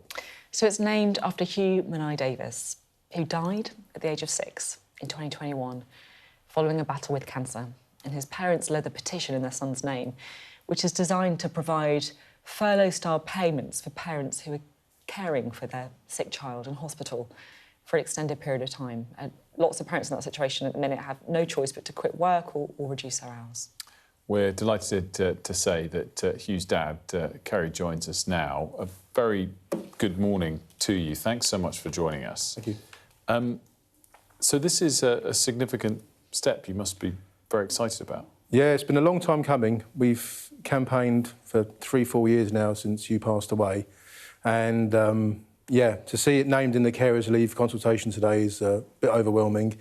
When I read it yesterday before it was released and I saw Hugh's name there, that was a bit overwhelming. I must admit, I had choked up a little bit in the office when I saw it. But no, it's absolutely fantastic. And the messages from the parents today that we've had who are going through this every single day, and those parents who sadly yet this will happen to them, sadly. To see something happening would be great. And just talk us through what exactly is the change? What's going to happen? So currently, if your child is, well, when your child is born, parents are afforded maternity, paternity, shared parental leave and neonatal leave, which recognises that parents who have a baby that's born sick or becomes sick within the first 28 days of their life, they can take paid leave to be with that child. But should that same child be 14 months old, 2 years old, 7, 8, 9, there's no paid leave to leave work to be by the bedside of that child in their worst time. And so what Hughes Law would do would give parents the luxury, or I say luxury, the opportunity to be by the bedside of their child when it matters most and not worry about work, because actually, if you think about it, how leave entitlements work, you actually get more leave and pay should the child die through bereavement leave than you do if the child is sick. And that, to me, doesn't make sense. And if the very essence of what the welfare state is about is to help those who need it the most, it's missing those parents, and that's what Hughes Law would provide. That's totally right, isn't it? It should be there for the worst time, right? And that's the whole point of it. And you'd expect it to be. Yeah. You know, God forbid that happens to you, it happened to me, and we went through it on the second lockdown. The whole of the lockdown, we were locked away for 6 months, and we saw parents who were being paid to be by the bedside of their child, basically because they couldn't work. But when restrictions were lifted in sort of May time in 2021, they were forced to go back to work by their employer. But you could see the decisions that they were making between, like, taking a Zoom call next to their child or being pressed to take a report or put a report in, and the pressure that's putting them under. And then even worse, it's the mental health aspect of it all. When you're going through the worst time of your life and you're having to make decisions based on your child's health and that their future is in doubt, and then you're having to work out how you're going to pay your mortgage that day. It doesn't seem right to me. Yeah. Would it have made a big difference to you and your family? I mean, I've always admitted, we were during the second lockdown, so I was basically paid to be away from work, but I'm self-employed, I run my own business, so I always said that I was financially OK during it. Mentally, you know, it's a tough time in that period, but no matter how much you earn, there's a huge dent in your bank account because nothing's coming in, everything's going out. But the parents that we speak to every day, you know, the average cost of looking after a sick child is about £750 to £1,000 a month. That's just parking, taking your child to hospital, even having food in hospital after. I mean, I witnessed one mum having to decide whether she could eat or a child could eat that night. And because she'd run out of money by the parking charges and things, and, you know, it shouldn't be this way. And it's the fact that we speak to the parents daily, that's what's pushing me on to do this. I have so much admiration for you, I just say. Like, you know, just put in a situation that no parent could, worst nightmare, the worst thing that can ever happen to anyone, and you've managed to make this change on behalf of other people as well. Just talk to me about Hugh, because he looks like the most beautiful little boy. Oh, don't you start. Sorry. No, it's right. I've just seen the pictures. That sets me off. It's been a day of emotions today. Well, Hugh rang the bell, actually. It would have been 2 weeks ago, 5 years, and we thought we were winning. No, he was the most amazing little boy. You never think it's going to be you, and that's why we named the charity. It's never you, because you always think it's someone else. It's never you. And we did all the right... Well, you know, you try and do all the right things for your child, and sometimes things happen, you can't do anything about it. But, you know, I look at, if you want a humbling experience, go into a children's cancer ward or a children's hospital, because what us would think is devastating, and because we know the fear factor to it all, these children have no correlation between the gravity of what they're going through. And Hugh used to make fun of what he had. I mean, you know, he used to have things in his abdomen where his illness was, and he used to play splat the cancer. And to me, that... You know, I'm hurt and I was dying inside, but he was making fun of it. And when we had radiotherapy, you know, we had to make fun of it. These are laser beams and you're going to have smoke coming out your ears and things. And he laughed through it. And, you know, when you look at your child and they're going through that and all they're doing is smiling, there's not much else you can do but try and smile with them. But my wife and I made a vow when he was diagnosed, and this is where it goes back to the mental health side of it. You know, I don't like flying. But if I'm on an aeroplane and I see the air stewardess running around the aeroplane worrying about turbulence, I'm going to worry. And so we said to Francis and I said we'd never show any fear or emotion in front of you, because, you know, we don't want it to rub off. And the worst thing, or the only thing that a child wants is their mum and dad by their bedside looking strong and everything's going to be OK. And that's what we try to do. And that's why this is so important, because parents don't or can't be by their bedside because they're worrying about it. Yeah, well, that's a change you've made, allowing more parents to be by side. Well, I hope so. And, you know, we've got 3 months of this consultation. We hope parents who are going through this, businesses, because I've actually got 20,000 employees under the principals already through the country. We've got Brentford Football Club under it. We've got other organisations. So I've actually got it working at the moment. Yeah. I know it works, but we hope that whoever's in charge in 3 months can make a decision and put it through, because I think it's the right thing to do. Yeah. Well, like, you can tell I'm pretty emotional. Yeah. It's been an extraordinary interview, it really has. Hearing you say that you're able to smile back and mirror your son blew me away, but the fact you get through all of that as well, it's pretty impressive, because it's incredibly emotional hearing you recount it all. Kerry, thanks so much for joining us. Thank you so much. Congrats. Now, throughout the war in Ukraine, drones have proven to be an instrumental weapon on the battlefield. They're cheap to produce and they're precise, but as the deployment of drones continues to advance back, the government's defence investment plan has been repeatedly pushed back. Let's go to Deborah Haynes' piece, our Defence and Security Editor. It's not hard to see why drones are the biggest killer of Russian soldiers in Ukraine. When used for real, they can be packed with explosives that detonate on impact. It's an evolution in warfare that's left the British military looking very out of date. Being so close to a drone is pretty intimidating, and this is just training. It's the kind of warfare that Ukrainian soldiers know all too well. And it's the kind of threat that British forces need to train to counter and to learn how to use. And that's why the lack of drones in the British arsenal is a big problem that needs to be solved. The fledgling British arm of an American startup called Neros thinks they're part of the solution. In a field in Wiltshire, they demonstrate the capabilities of a cheap, one-way attack drone they've developed. This is our platform. It's called the Neros Archer. It can carry a payload of up to 3.2 kilograms and can travel up to 20 kilometres. This system's already being used in Ukraine. The US military is a customer too, and the company is hoping for orders from the UK once the government finally publishes a defence investment plan after months of delay. We don't know whether it's the British, whether it's NATO, when the next conflict will be. If the UK doesn't invest in this technology, it's going to be caught wanting when the time comes. The company is one of several to open up drone sites in and around the town of Swindon. Once famed for manufacturing cars, now destined for a different type of vehicle. I'm outside the site of what used to be a large Japanese car-making factory. It was a key employer for the people here in Swindon.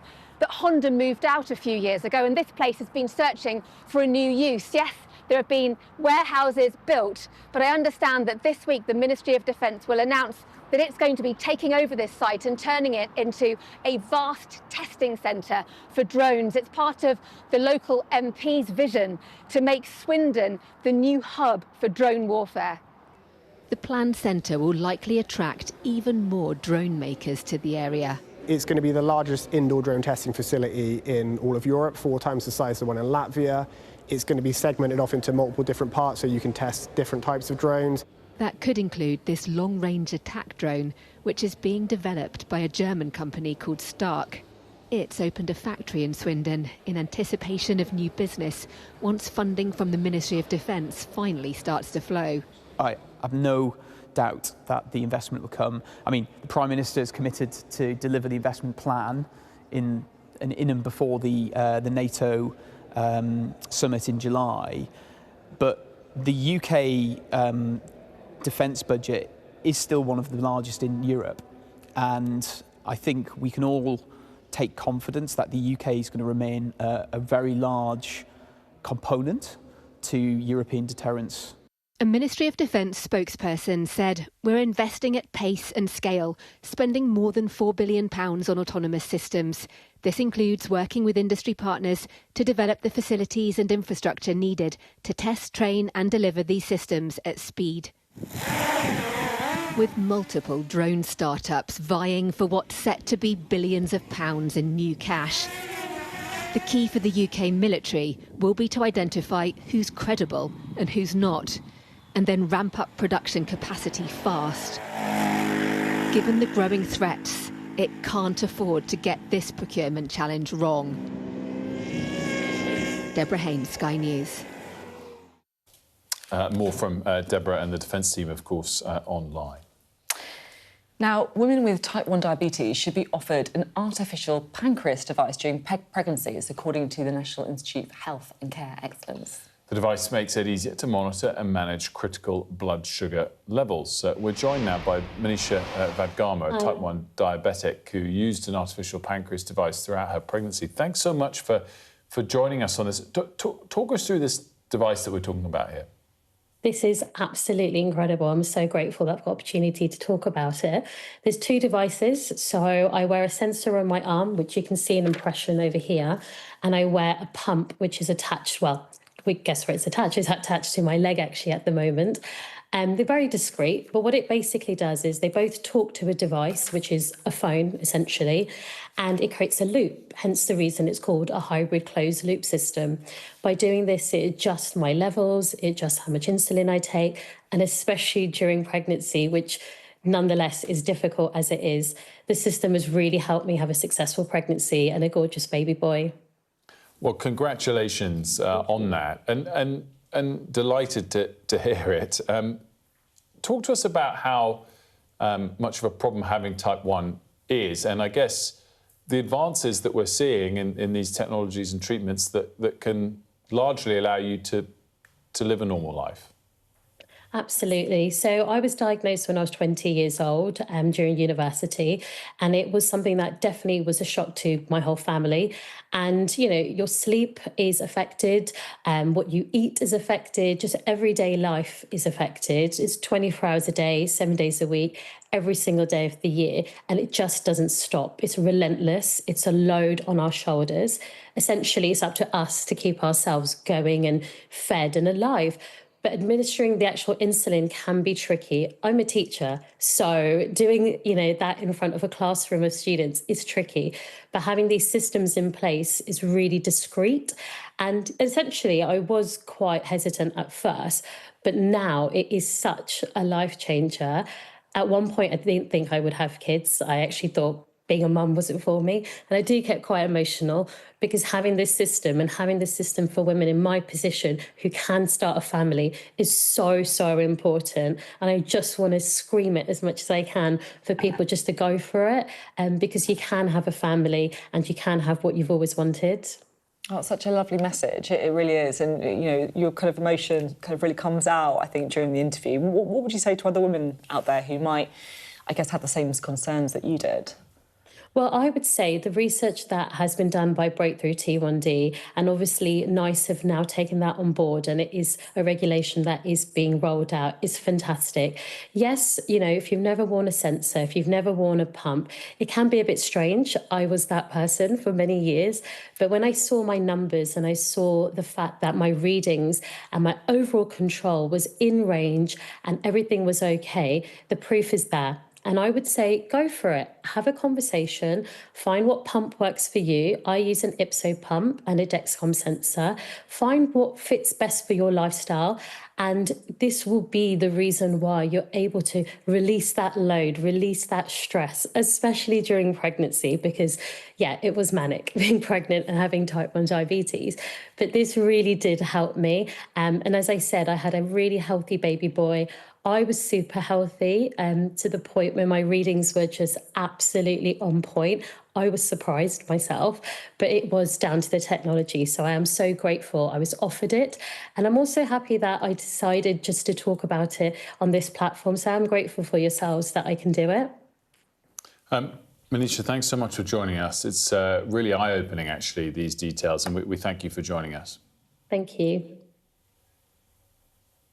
Now, the tech giant OpenAI, the maker of ChatGPT, has filed paperwork to potentially become a publicly traded company. It follows rival Anthropic, also announcing its plans to go public, and comes ahead of SpaceX's planned debut on Friday, which, of course, is the most looming of these massive IPOs. And that's really the kind of interesting point here, Sophie, is that a trio of the biggest IPOs in history. SpaceX quite literally will be the biggest IPO in history when it lists on Friday, expected to value the company at $1.8 trillion. To be worth that much on your first day of public trade is just, off the charts on all comparisons. And we've seen off the back of that Anthropic and now OpenAI rush to file their IPOs too. And both of those expected, we don't have the valuations yet, to be valued around $1 trillion, maybe a little bit light of $1 trillion each. So you're talking about now, about all three of them together, 10, 11% of US GDP in size, just to gauge it, coming to market in a short space of time. And that's where you get a lot of people warning, beware what will happen to the rest of the market. Where's this huge amount of money going to come from to come into those shares? It's probably going to have to come out of other shares. So it's going to be, it's one of the most interesting couple of days to come ahead of the SpaceX IPO on Friday in markets that we've had for many, many years. And there'll be other examples like this to come if indeed Anthropic and OpenAI come to market in the days ahead as well. And I guess just really showing how AI is revolutionising everything, right? Yeah, so SpaceX will be the seventh, by current estimates, the seventh biggest company in the world on Friday at 1.7, 1.8 trillion. I think there's 9 companies in the US that are worth more than $1 trillion as things stand. Pretty much all of them, in one way or another, are linked to AI. Different parts of the AI chain, and it just shows you, it is the place to generate value in the last decade. Enormous wealth created there. And a huge, I think, impact on politicians around the world, right, who are embracing, I think, some of the benefits and advantages of AI, but also looking at regulation, whether it is jobs market, whether it is fake news, artificial, reality that's been put forward. I'm thinking an awful lot about, the tech week and the debate that is going on around the ban of social media. The Technology Secretary telling us today, blanket ban still on the table, and that's expected potentially very soon. Quick break now. Kemi Badenoch in half an hour. Sky News Today will have it.